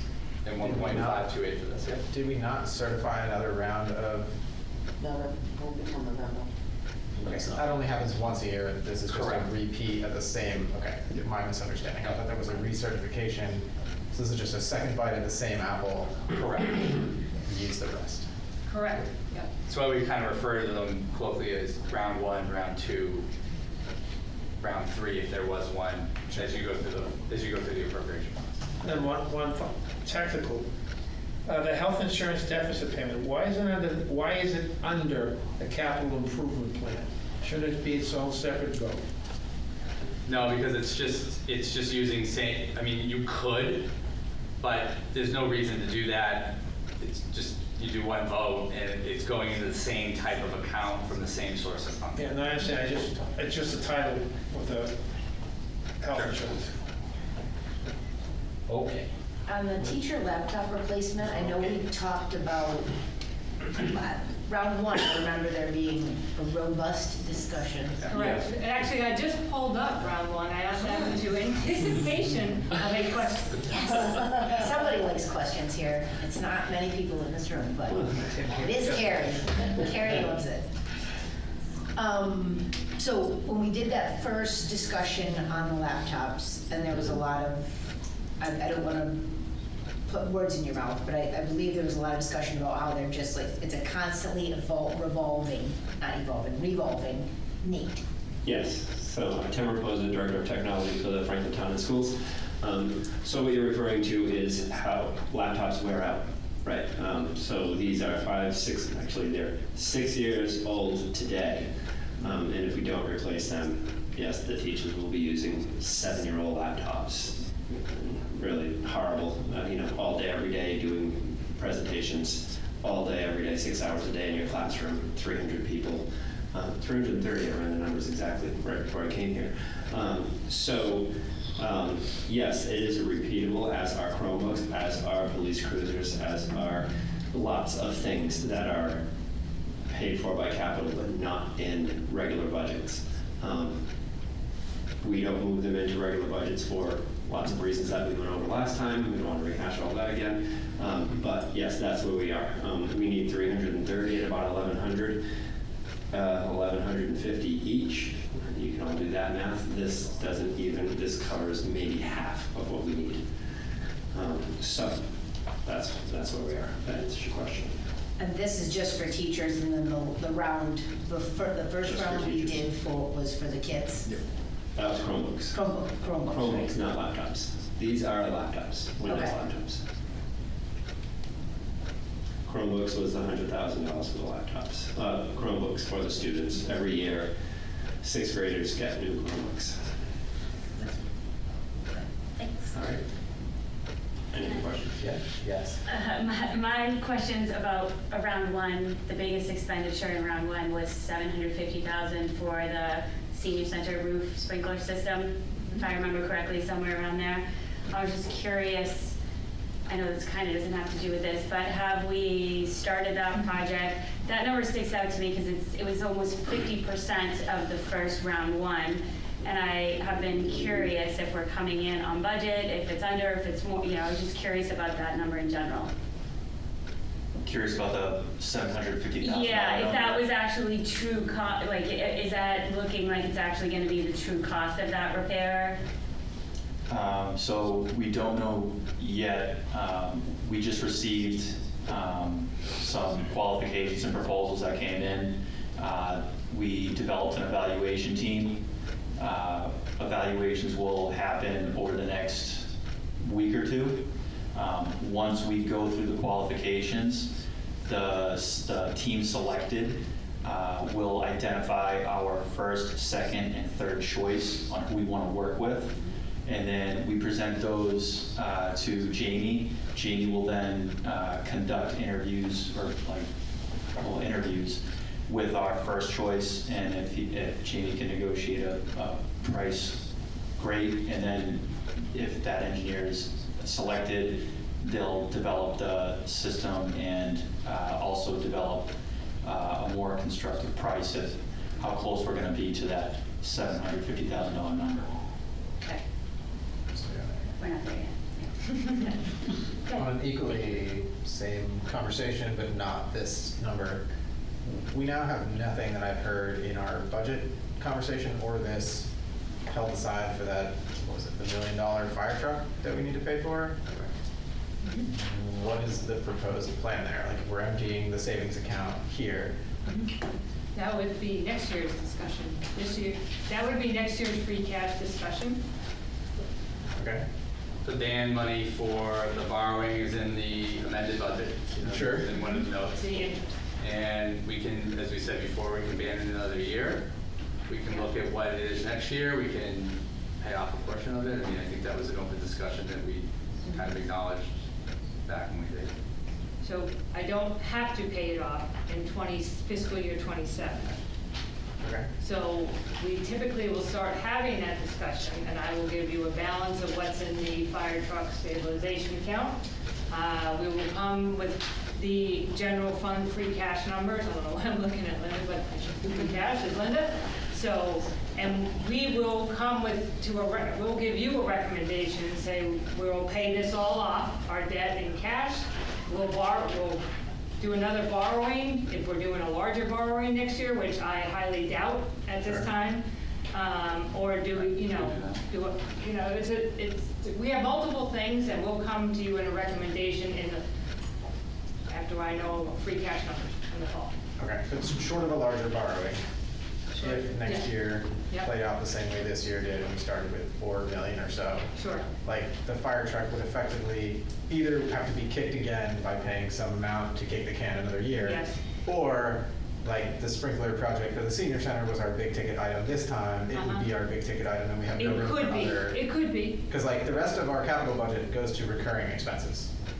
Cruisers, tasers, whatever else, like, boilers, things that we are always gonna need every single year, some of.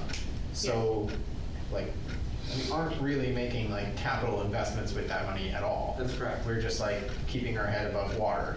And we would be saying, like, if anything unexpected happens next year, then we only have the option to kick the can on the fire truck. Correct. Is that? Or you can use. Pretty accurate. Yeah, just making But sure. I think your I'm not statement gonna- is actually more of a global statement about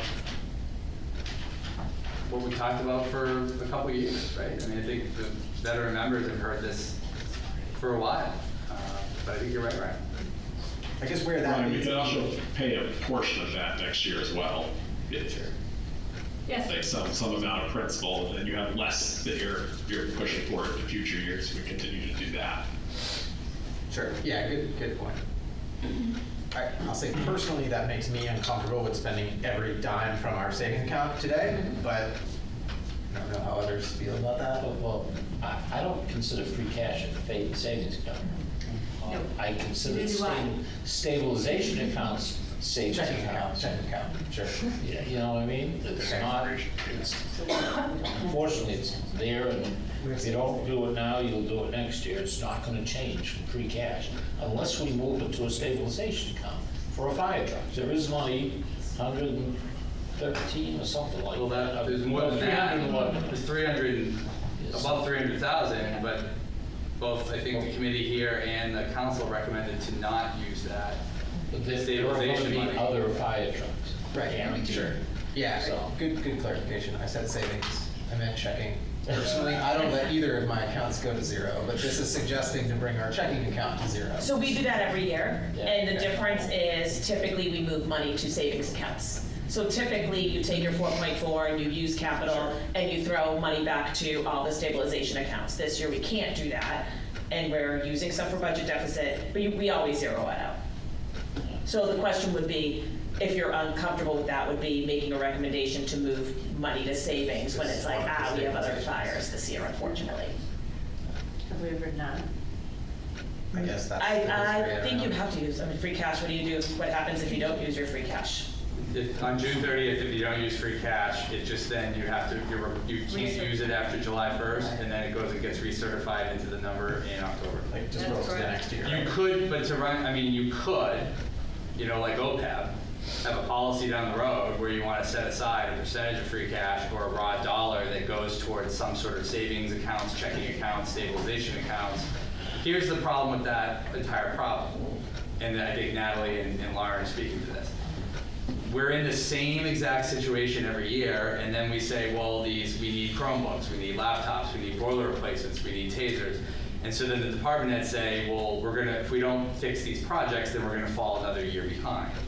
So, it's not necessarily an uncommon practice. I think most cities and towns use all of their free cash every year for something, and they go to zero, right? Because there's always needs to be had, and so I think there's never been much of an effort to try to stash a lot of free cash away for other stuff, to your point.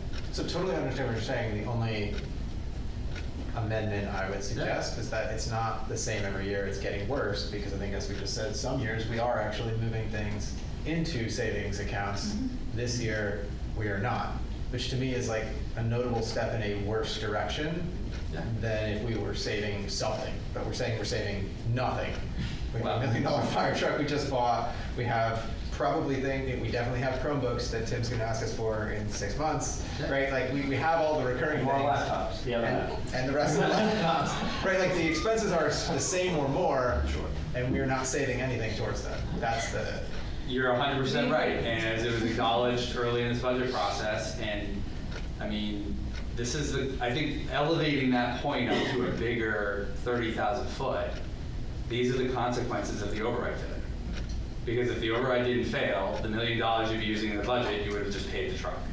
So one way or another, and I'm generally serious, because I think over the next couple of weeks, this community has to start talking about these issues, not just in the context of a failed override, but do we want to cut more out of the budget? Right? And I think generally the public has responded in a way that the cuts that were made were unpopular. So we're now trying to restore positions, right, which we don't need to. But whether it was the firefighters, the part-time nurse, school cuts, the library, it doesn't matter. Whatever, the DPW has been cut 800 grand or last year. So service requests are still going up. And I just think that we have to at some point realize that this is a very good discussion, and your point is extremely well taken. The math is not working out all the way to stay on top of all this.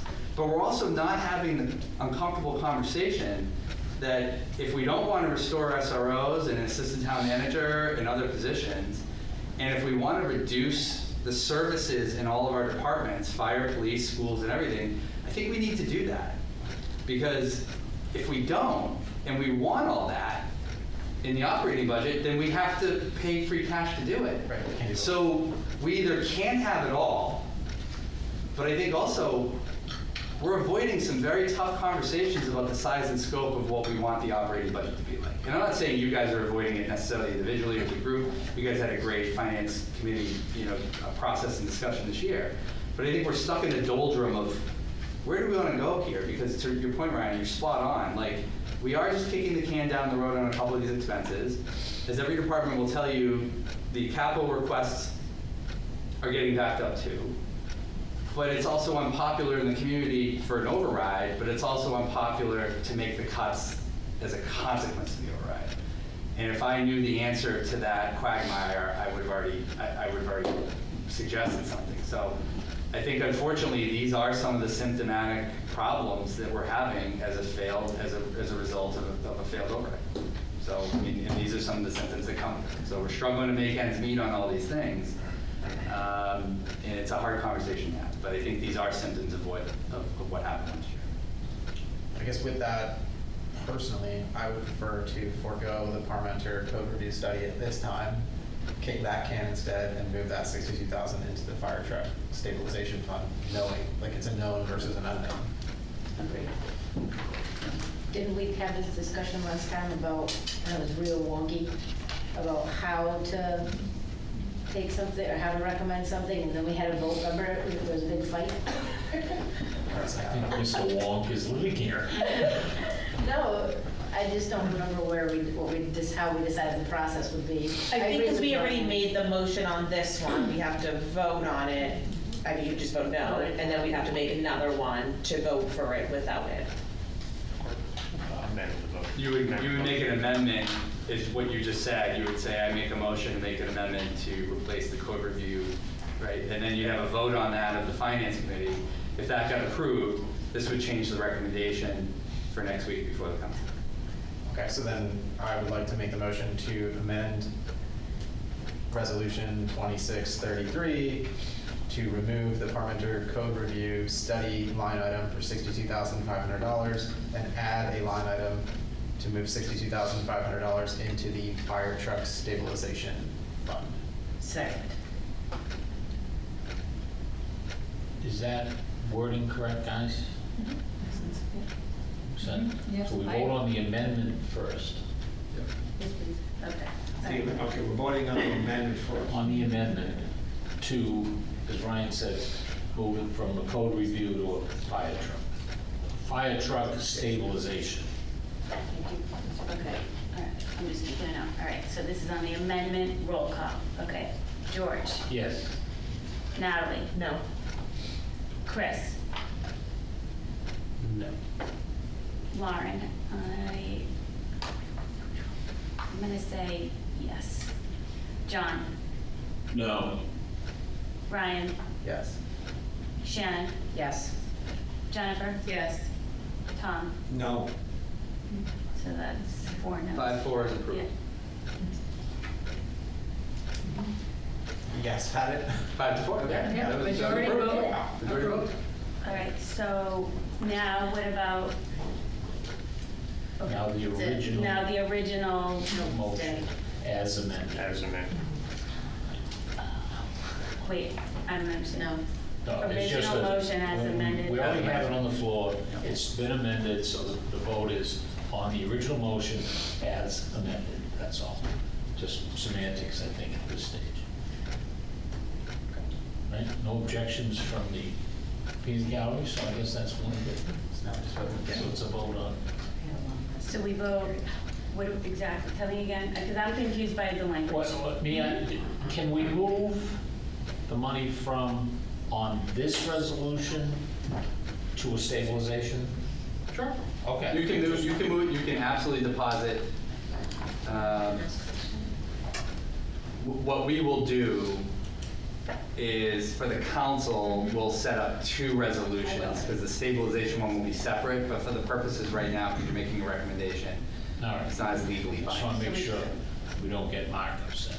No, he's gonna tell us that anyways. No, we would have to split it, we'll split it up for them into 2 resolutions for sure. Because it's stabilization. To transfer. For our purpose, it's, the amendment's been approved. Correct. Now, the motion as, the original motion as amended. Correct. Is now up for a vote. Correct? Yes. Okay, George, Yes. no. Natalie, No. You don't want to vote on this? what are you voting on? We're basically voting the same thing. We had to amend it, and then we're voting whether or not we On the recommend it The as larger amended. resolution. Yeah, So okay, we're voting on the whole now as amended. yeah. The original motion as amended, so in effect, we changed the wording from code review It's the to same. fire truck. Yep. That's it. Okay. Unless you have other adjustments. Correct. To Okay. rank, yes. So like, if you, just before we, Mhm. if you have other adjustments you want to propose, you should do that now, before we continue this vote. If you don't, we're just voting, do we want to do what this says, except the $62,500 goes to the fire truck stabilization instead of the Departmental Code Review study? That is correct. Okay, all right, so George was a yes, Natalie was a no, Chris, So just to clarify, there's no vote on the original resolution? correct. Correct, okay. Yes. Lauren, yes. John, Yes. Ryan, Yes. Shannon, Yes. Jennifer? Yes. Tom? Yes. Okay. And there's no, just so everybody's aware, there's no, now that we have another 60 something in the fire truck, that commits it to the fire truck then. You can't That's move it correct. somewhere else. You can't go back and do a code review.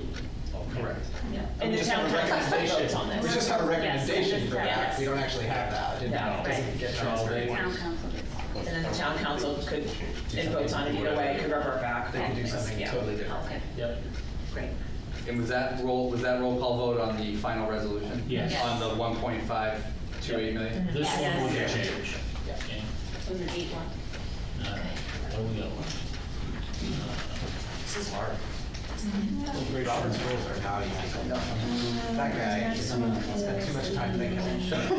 This one hopefully should be easy because we've kind of discussed it.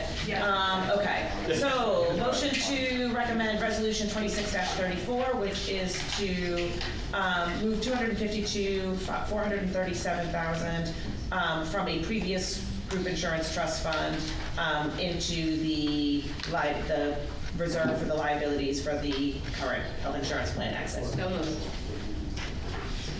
Discussion? Seeing none, away we go. All right, George, Yes. Natalie. Yes. Chris, Yes. Lauren, yes. John, Yes. Ryan, Yes. Shannon. Yes. Jennifer. Yes. Tom. Yes. Okay, next up, motion to recommend resolution 26-35, which would transfer 440,000, 220,000 from the ambulance receipts fund into, in order to purchase an ambulance from the fire, in order to purchase an ambulance. So it's moving it from the ambulance receipts into a fund to purchase the ambulance. So moved. Do you know what the lead time is now? Yes. 24 months, that's why we're here. So, And obviously, they're very busy. good news is, no injuries at the fire. The fire chief just literally texted a second ago.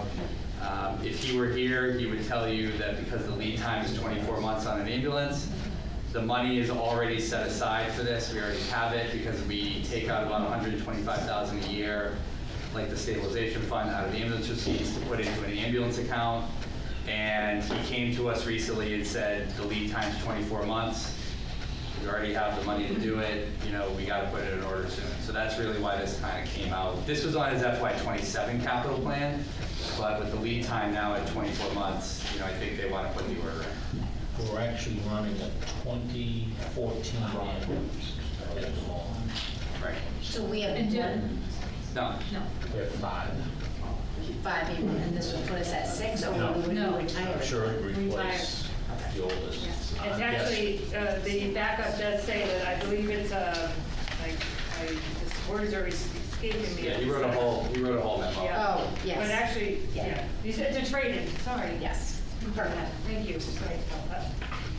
And just for discussions, we understand what the ambulance receipts reserve fund is. Thank you. Great follow-up, though.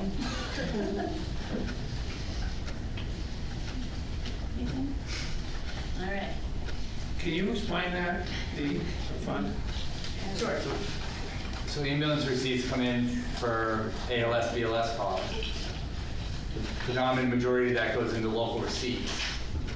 But we have a policy on the books that takes out a certain portion of that every year to set aside in a stabilization account.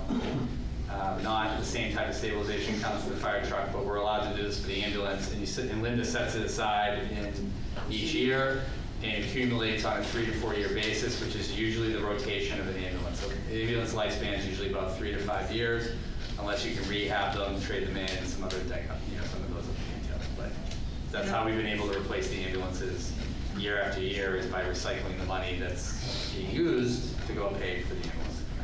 So And just for self-sufficient. clarification in all due respect, it's receipts reserved for appropriation fund, it's not a stabilization fund. But again, it can only be used to purchase an ambulance. Okay, so that program, if you were to look at it as a whole, is self-sufficient. I say yes. No. How not? They like staff, they pay, like the Oh. the Oh, I'm ambulance itself, sorry. yeah, but like the. Well, with the receipts, the entire receipts of the ambulance pays for, correct me if I'm wrong, pays for the ambulance, the personnel. Not the person. not the personnel. Pays for 100% of the ambulance and about 35% of the department personnel. It does not pay for 100%, not even close, and won't ever. And every year the rates are looked at and increase. In fact, the town council just did increase the rates. The ALS, BLS rates.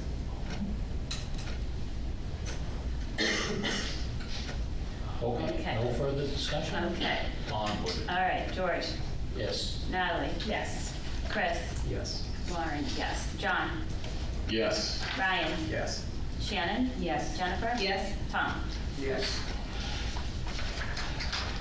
Okay, motion to recommend resolution 26-23, which is to appropriate from the Community Preservation Reserve Fund as per the recommended amounts from the Community Preservation Committee. So moved. Discussion. Anybody This is need just the annual clarification? budget. Yeah. Yeah. So where's this money come from? The community preservation and your property tax bill, the 2%. Separate line. Okay, so it's a separate fund, and that we're moving the money. Yes, so this has to be brought to the Community Preservation Committee first, and they have discussion, and then it goes to the Finance Committee, and then the final vote is Town Council. What's the, like, if there was a no vote, what happens then? Like, this is money that was paid like specifically for this purpose, right? It's a tax for this. So this budget is really not a no vote, because these are all, the allocations are all required by statute. So you have to spend 10% on open space. So these are just reservation accounts that we set aside to make sure that when we report to DOR that, you know, that you have to set aside 10% for those categories. I guess if you voted no and the council voted it down, we'd go back to the CPC to take some sort of feedback to say, well, why are you voting no on something that's essentially mandated by state law? We're just putting right. I will say on the project slate. The next resolution. Hold that till we get there. You got it. On this one, it's effectively a rubber stamp of like, we're following the law. Right. Yeah. That's it, like, do we want to follow the law, yes or no? Right, that's what we're That's a saying. loaded question. On I this. think there's some people here that would say no, On right? community preservation, not every law, just this one. Breaking the law, so yeah. All right, that's good. We can drive over the speed limit if we want, just this. Correct. If you get caught, then you might get a ticket. TJ left, so. we can do what we want. Okay, No further discussion. all right, George? Yes. Natalie? Yes. Chris? Yes. Lauren, yes. John? Yes. Ryan? Yes. Shannon? Yes. Jennifer? Yes. Tom? Yes. Okay, so on this one, motion to recommend resolution 26-24, which appropriates $2,989,140.58 to the listed projects as recommended by the Community Preservation Committee. So moved. So this is, we moved the money there, now they're saying that we'll want to do with it? This is what they're spending it on. Yes. Correct. Can I ask one question? Can you just tell me where the murals are? Yes, at the library? They are, that's what I thought. Yes. Actually, yeah, in the older part. Yeah. Amazing. Thank you. It's amazing. Yeah. Yes. Well, we moved 2 million. We moved 2 million in the They total. must have some reserves. Yeah, Correct. okay. In the packet that was in the attachments, it shows the budget surplus from accumulating money through the years. And so, yeah, right. Okay. And obviously, they did not recommend the Maple Hill project, which is why it's redlined out, and they recommended the $250,000 to the Franklin Affordable Housing Trust.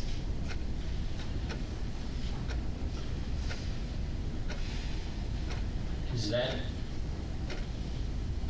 I'm unfamiliar with the Affordable Housing Trust. Is that the project up on? No. No? It's Franklin Ridge. Yes. It's what? Franklin Ridge. Franklin Ridge. Yeah, It's the not one that. next to Eaton Place and across from the police station. Yeah, behind the ice. Correct. But this 250,000 is. That does not go to that project. It just goes to the trust, and then the trust can decide how to use it. The trust did not specify that night how they were going to use the money. They don't have to, just so you know. But they made a pitch at the meeting to give the trust some more money so they could maybe entertain into other projects. Does that spending come back to us? No. Does not the trust? So what happens is if you spend money, like say the cupola project was appropriated 70,000, but it came in at 60. Automatically, without any other action, that difference goes back into the budgeted reserve of the Community Preservation Act by the state law. I'm talking about the affordable trustees of the affordable trust, or is that community? Who are they? Is there a name? The Franklin Municipal Affordable Housing Trust. They're a town board. Well, they're never heard of it. okay. They're a town board. They've been around for about 15 years. They've spearheaded numerous projects in town. In the old days, this started because the planning board, or this is even before I got here, but a lot of the boards would try to buy out, a lot of developers would try to buy out their affordable housing requirements by paying a mitigation payment to the trust. So the planning board might make a decision and say, well, the developer's got to pay, say, $500,000 in money in mitigation payment to the Affordable Housing Trust. The trust would then take their money and they would go, this is 15, 16 years ago, when you get a foreclosed or tax titled property, maybe you get it at like 275 or 250, it'd be really low money. Those days are long gone, I understand that. But 20 years ago, then the town, Gus Brown and many others, would go rehab the house and then deed restrict that house. So there's a dozen or so affordable houses, ranches throughout the community that were rehabilitated and purchased and deed restricted through the Affordable Housing Trust. The pieces of land and projects they've worked on at a more macro level are Eaton Place and Franklin Ridge, which is under construction now. They have contributed CPA money to those projects in the past. The trust spent $500,000 of its own money on the Franklin Ridge project. So they're actually quite active.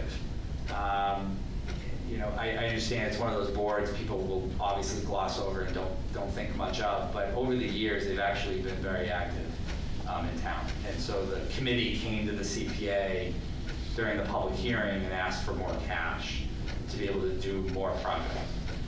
Because now that Franklin Ridge is under construction and it's going to open in about 1.5 years, they're now trying to plan out their future and say, okay, well now that this is going to move ahead, what's next on the docket? What other ideas do we have, and what other ways can we spend money to try to bring more affordable housing to the community? So that's about it in 2 or 3 minute nutshell. Are they the development off Beaver Street, Mark's Way, I think it is? Is that Franklin Housing Trust, or is that something different? The Housing Authority, I don't know about that property. I just don't know about it. But the Housing Authority, and I know, I was just curious. But the Housing Authority is a whole separate board, and a separate committee with separate people that's under the state that have some housing authority units throughout the community.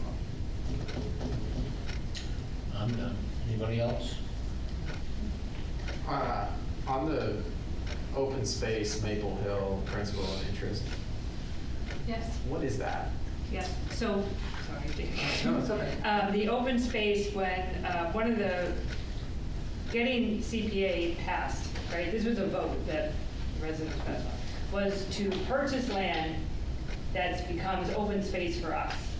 Okay, so we used Community Preservation Act money to purchase the land, and we also can use it to pay back the borrowing for it, the debt and interest, the principal and interest. So we bought like a piece of Maple Gate when it sold? Maple Gate. Maple Hill. This land is between It's off Lincoln Maple Street and Lincoln Street. Do you know where Bridal Path is? Somewhere, yeah. Somewhere. Hancock? So we bought a piece of land, Yes. and this is just paying for the piece of land we bought, but we're Yes. keeping this open space indefinite. It's permanent. When it's bought under CPA, it's a permanent conservation restriction. Cool, got it. Same as Schmidt Farm, Same as Schmidt. which is on Prospect Street. Got it. Okay. Thanks. So why is it crossed out? It's not, that's something The else. Maple Hill, that was the implementation of like the parking lots, the kiosks, the engineering, the bridge that needs to be built over some wetland, like a bunch of other projects need to happen. There was a whole 2-year-long master plan public process that went on a few years ago. They had public hearings on all these things, the Conservation Committee, Breaker Lie, a whole bunch of other folks. And so, to give access to those parcels of land, there needs to be some some infrastructure bill to do that. So those monies are for that. I think one of the members that was on the CPA committee, who's also an engineer, just questioned some of it, and they're working on an off-site meeting to kind of figure out answering some of those questions. And the CPA committee set up another meeting on June 15th to come back and revisit that recommendation again. Okay, so this is not final, in a sense. Well, for right now, it's Yes, final, okay. because that's what we have, but until the CPA committee makes another recommendation, this is what's in front of you. Can some of the repairs at the Kennedy School, not a fair question, the track and the tennis court, can that come out of some of the school enterprise funds? No. I don't believe so. They're revolving funds, just Yeah. for public. Yeah. We would want this to come out of here too, right? To what they will collect. We would want them to come out of here too. This is a separate tax. Right. That would come out of the operating budget. This comes out of a totally separate tax line item. Surcharge, yeah. Surcharge. Sure. It's a tax. A payment we make. Well, I'm thinking it's supposed to be for the Community Preservation Act. We're doing some school repairs.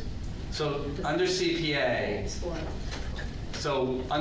about 10 years ago, the only legislative change to community preservation that's occurred in its history was that recreational facilities, playgrounds, ball fields could be used under CPA as long as they have public access all day and all night, right? So even though the school hours, the kids will use them, the schools have those playgrounds and fields open for the public to use. In fact, I think the track is used quite a bit by the public, and the tennis courts are. So it does all pass legal muster, so we can use these out of community preservation. So unrelated to this specific thing, but more just a generalized question. This surcharge, whatever it's called, that funds this, is it possible, like, is that a specific law that allows you to do that just for community preservation? Or could we, in theory, as a community, put a different surcharge on that said surcharge for fire trucks, I don't know, whatever, Chromebook, technology revolving surcharge, instead of like going at the two, like instead of like trying to change your fundamental like property tax basis, but instead do it that way? Like, could you have a specific surcharge for a line item like that that functions like this, or is that not?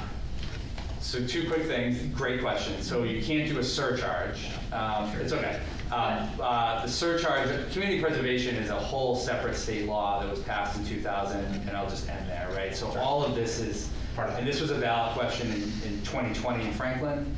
It passed 60 to 40%, and we've been implementing it since. So most of this is fully baked in state law, and there's all sorts of different, conditions under it, like, the council can, deny these projects, but they can't increase the funding. So there's all sorts of other little legal snippets. But what you're talking about is essentially an override or a debt exclusion. Correct. For capital, and you can't do that. Town just north of here passed a $22 million debt exclusion for all public infrastructure. So it was all capital, generally one-time funds. So you could go out and do something like that. The mechanism and how you would do it would be basically through an override or a debt exclusion. But Depending on what you're aimed at Prop 2.5 or It would all be Prop 2.5 oriented. It would or would not? It would. There's no other mechanism. CPA, the surcharge in CPA is statutory. So we could do a home rule piece of legislation. I mean, there's a couple of other maybe avenues to get closer to what you're thinking, but ultimately, at the end of the day, you're looking at a Prop 2.5. For that kind of work. Sure. For any of those capital needs, you could absolutely do that. You could also do a borrowing and do it as an override as well, right? A lot of communities do that. They might just do a capital investment, but it's essentially going through an override process. But you're just using it for borrowing or for capital purposes, not for operational. Yeah, despite being potentially annoying to some, that's like the 40%, fine. But like it was 60-40 voted, which shows like it's maybe a little bit easier to get behind a single topic vote than like a generalized override that now has like everybody slamming all their different ideas into it and nobody knows what it's for anymore. Like a one purpose item seems cleaner if we, sure, but like if we have a, Well, Bellingham just did a schools only, right? Yes. Last night, it passed by 95 Aren't you on the votes. joint committee? Sure. If they meet, ever. I was there the first time for you. It'll be great. Yeah. I think you'll enjoy it. Next year? No. I have a question about this. Thank you for responding to the doodle poll. About the, I did. Yes, did. I did. I thanked you. I needed a reminder, but I did it. Set it up. So the 2.9 that's gonna be used, they moved 2 million over, right? In this, the thing that we just That's your annual budget. voted on.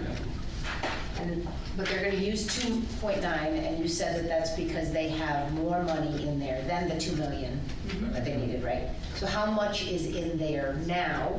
I mean, you got the sheet up in front of you. I know you picked For that specific budget reserve bucket where that project is? Yes. So if all those projects were approved, they'd still have 1.9 million there. Okay.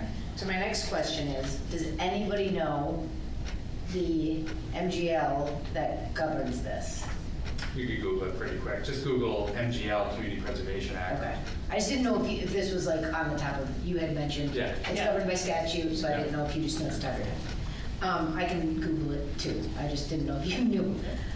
Is there anything else, I assume somebody's looked into this, but is there anything else that we're doing that we pay for in our general fund? Sure. That we could shove into this? We do. Scratch the word sure. No. Utilize the line. The answer is no. I said what I said. The answer is no. And chapter 44B. Thank you. For your notes. And there's a website, if you want to research more, communitypreservation.org, which has a whole litany of resources, as well as an entire list of projects statewide for 25 years. So you could go through it and have a field day.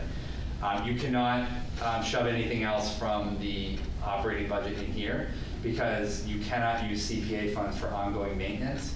You can only use them for these projects that are outlined in state law. So you can't like buy a piece of land and then put DPW expenses in there on an annual basis to help maintain that land or to maintain school ball fields. So even if Colin gets all this money for playgrounds and they need repairs someday or they need maintenance, you can't use any money for that. So you really can't use CPA money for any maintenance or ongoing operating expenses. So in essence, you're not shoving anything because you can't take school teacher money, you can't take salaries, you can't take police. So there's really nothing operationally that we can move over. But you could do capital projects? Within those three categories. Correct, right. And we've The cupola is a good one. I mean, yeah. If Thayer needs a new playground, we can do it from here. Right? The Red Brick Schoolhouse. So Red we've Brick bought two School. pieces of open space. We've restored the library numerous times. We've restored the Red Brick Schoolhouse exterior. We've restored the historical museum.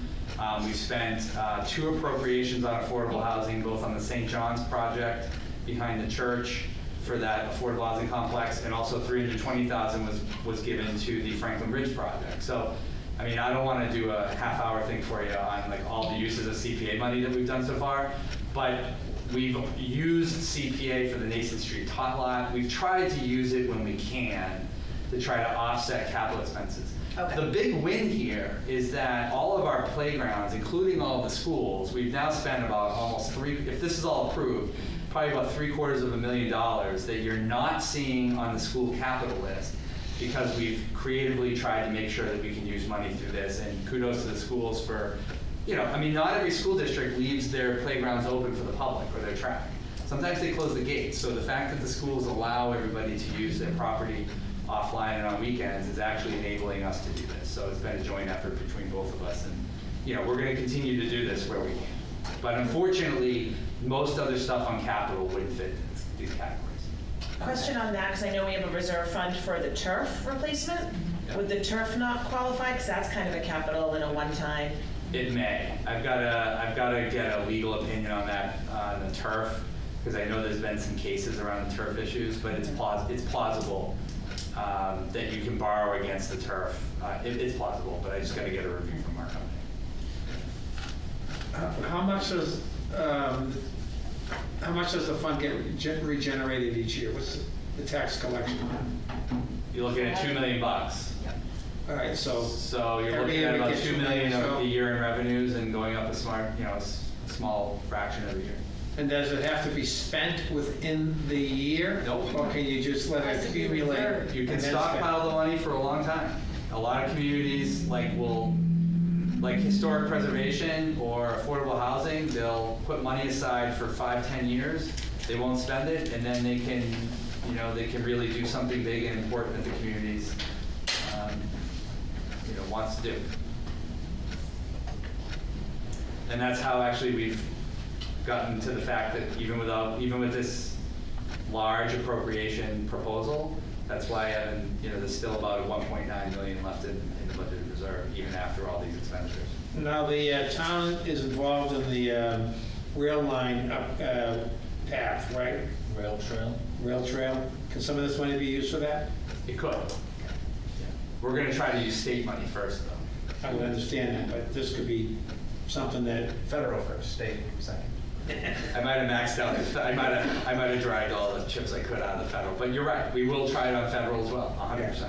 Yeah. And we do have $1 million coming, by the way, from an easement that we're granting to the state to do signage on that parcel. So I probably will have a ceremony, probably later summer, early fall. But we're getting $1 million from the state, which will be put into that track line construction as well. For signage? No, for construction. Well, I thought you said. No, they want the easement so they can say this, the trailhead is a state parcel. Oh, okay. So it's good for marketing because they own the rest of the state trail. Okay. So they're just giving us a lot of money because they're committed to this project as much as they are. Okay, have we beat that one to death? We said? All right, George, Yes. Natalie. Yes. Chris, Yes. Lauren, yes. John, Yes. Brian, Yes. Shannon. Yes. Jennifer, Yes. Tom. Yes. Okay, so next up is motion to recommend resolution 26-30, which moves $709,390 from the Snow and Ice Stabilization Fund to the general fund for FY26. So moved. Discussion. Does Yes. this pay the bill for the last? This pays the bill. This pays the deficit that is currently in the snow and ice budget. Is there anything left in snow and ice? 95. Dollars. Cents. No. I believe it's 95. It's a minor amount. It's minor. Yeah. I have two questions. Yeah. 84,000. One, usually, doesn't the state have a supplemental budget to reimburse for some of these expenses? They usually do. They did appropriate $80 million in some legislation recently, but until I get a letter from the state saying, here's your apportionment, I'm not counting on it. If it does come in, we'll just appropriate it into the stabilization account. Okay, and question number two, wasn't one of the storms a disaster, declared a disaster, and there's federal funds from FEMA available? I think It's gonna take a while. I know that. I don't think we'll get it. Yeah, really?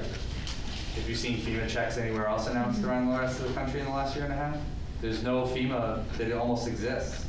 I'm not even being cute. I'm being dead serious. The state governments, including the state of Massachusetts, did a $300 million appropriation this year into a disaster recovery fund because states don't have confidence that FEMA is going to show up, pay the bill, or even respond to a disaster. So I'm not joking. I don't think that money's ever going to show up.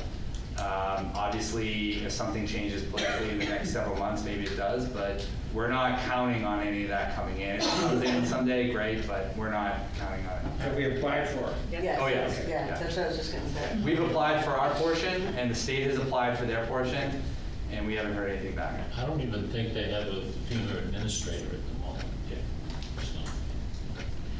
So. Okay, any more? Yes? All right, George, Yes. Natalie. Yes. Chris, Yes. Lauren, yes. John, Yes. Brian. Yes. Shannon. Yes. Jennifer. Yes. Tom. Yes. That ends the show. One more. Okay. All right. Last one. Motion to recommend Resolution 2631, which moves 90,000 from the stormwater retained earnings into the appropriation, I think, for the vehicle, basically for the water enterprise. Am I reading that right? No, this is for the asset management. Yeah. Oh, so asset management, which will go towards that. Okay. No. No? Okay. It just says, I'm sorry, I'm confused by the fact that it says six-wheel dump truck, sander plow. I I apologize. will admit I was too, so. So that is a mistake on my part, Okay. and that's called proofreading, and I. No, that's fine. And I'm like, it's on the paper, I'm So reading it. the one It's that, just- the hard copy that some of you have is correct. Yeah. Okay, got it. My fault. No, that's totally fine. So just moving 90,000 into the asset management plan. Yes. So moved. Do you have any questions for Kate? She's been here the whole time. For the last time? But I thank I think she wants to get up to the mic and talk about it. So. You just came like out of nowhere. On the vehicles, we're not even on the vehicles. Brutus left. I know.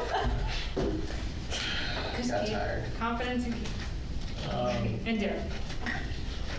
Do we need a very Reader's Digest version? Sure, there is an attachment.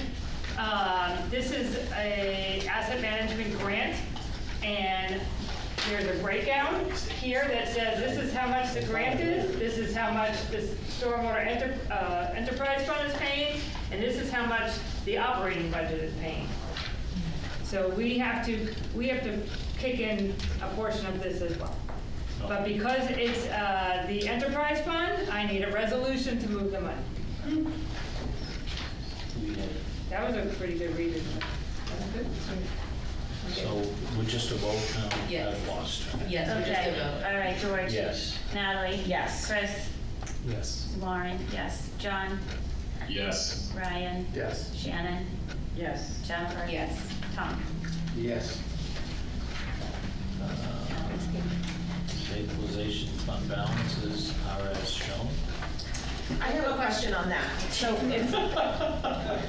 if for some reason we can use 1.4 million, if we can fund any of the athletic fields thing that this 1.4 million is currently reserved for, if we can fund that out of the CPA, for some reason it works out great. How does this go, how can we go about, I know once it's in there, it has to be used for a specific purpose.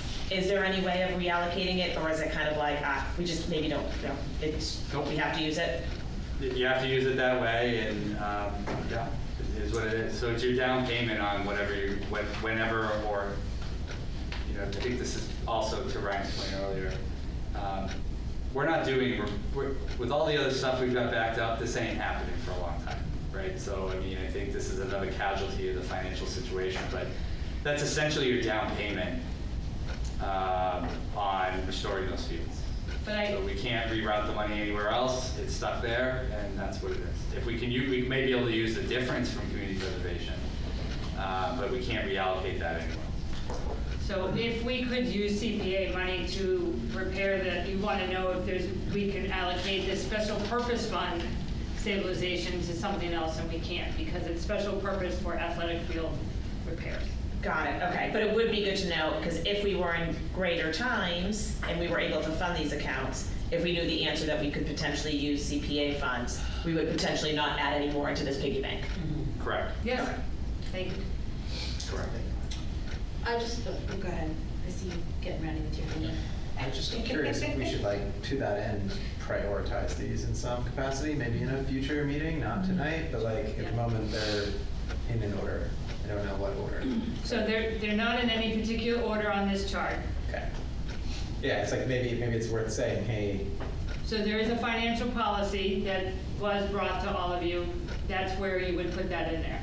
If you would like to say, this is a priority and this is how much we recommend putting in if we had X amount of money to do that. Yep. And these balances were prior to our transfer approvals tonight. That is correct. This is as of April 30th, Yeah. because I have to wait for interest Right. to get it. Okay. I just wanted to make sure. Thank you.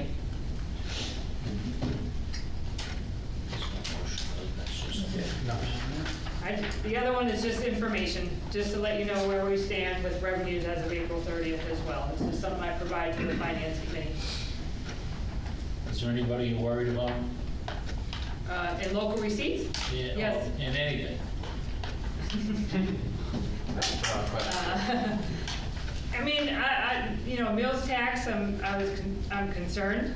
You know, we are almost flat to last year, but I'd like it to be more, so I'm hoping restaurant week. Yeah, you got. You know, let's go. Now, if we had restaurants that you could afford, then it's another story. Hey, I do wait a my minute, part. wait a minute. We don't discriminate here. McDonald's works. I'm serious. They get meals tax from Taco Bell. I mean, yep, look at Shannon. Thank you, Shannon. Shannon. my part. You just gave me 3 cents. It all adds up.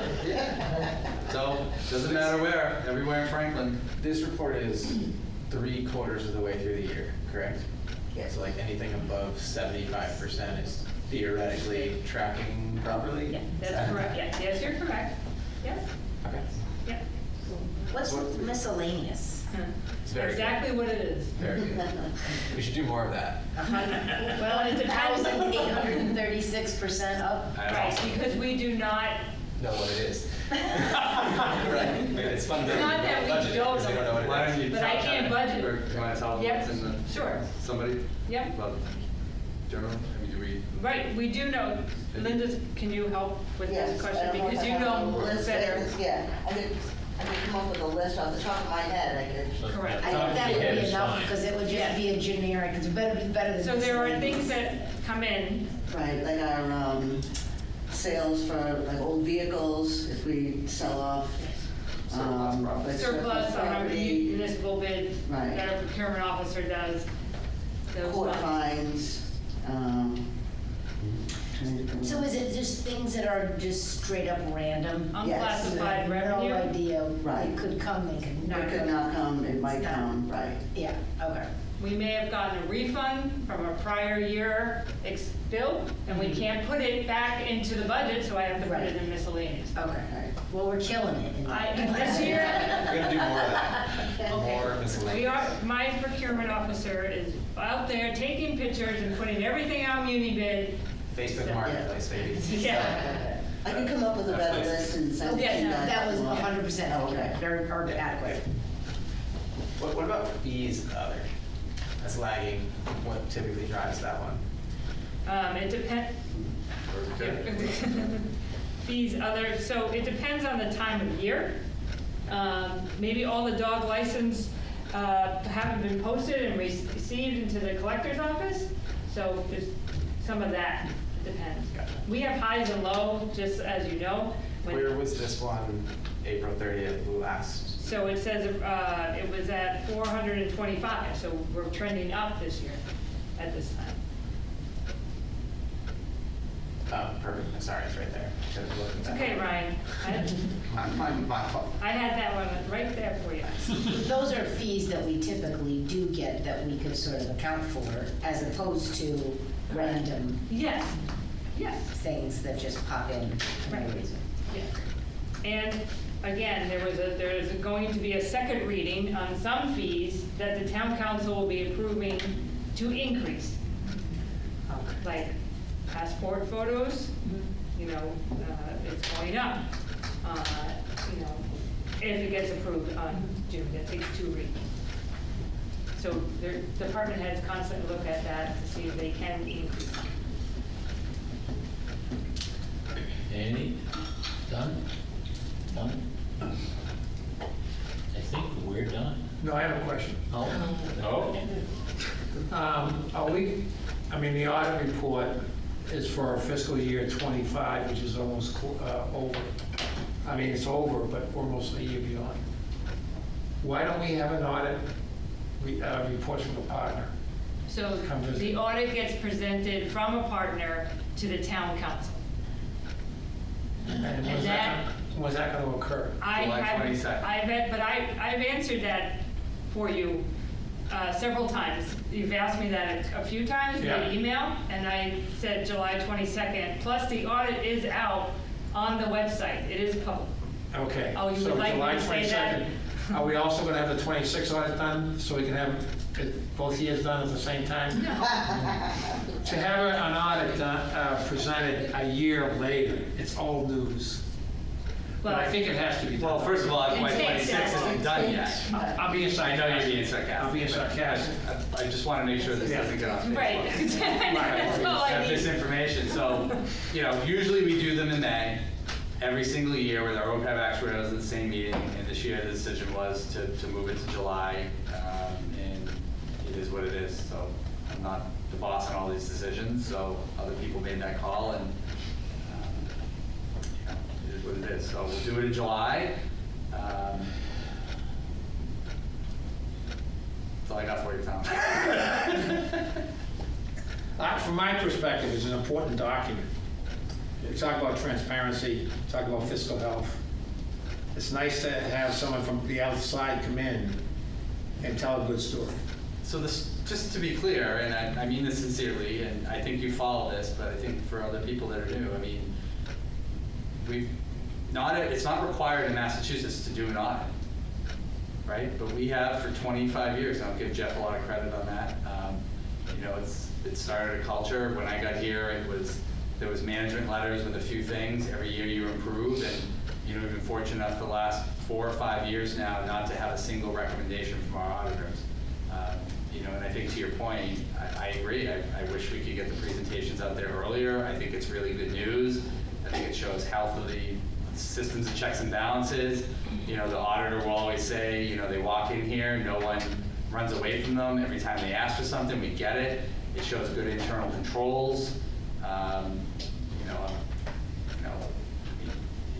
It's good news. Exactly. But And I don't make these decisions. I don't make all the. I know some people think I make these decisions, but I actually don't. So other people chose to do it in July. So we're doing it in July. But the audit is out there. It is online, and I don't know if we sent it to the whole finance committee, but maybe we could. I can, sure. Just so that the whole committee has it, because you came in and got it from us, but. Right.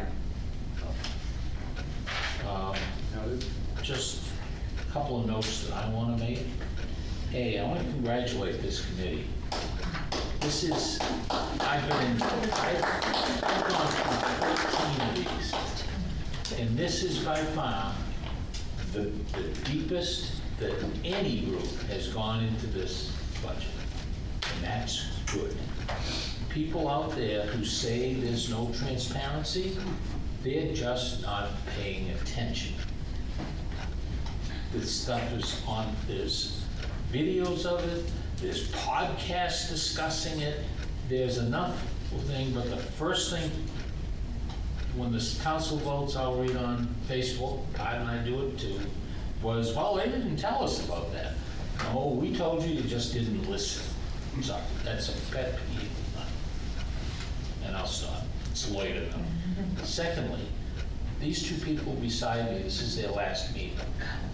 And I want to thank them a lot.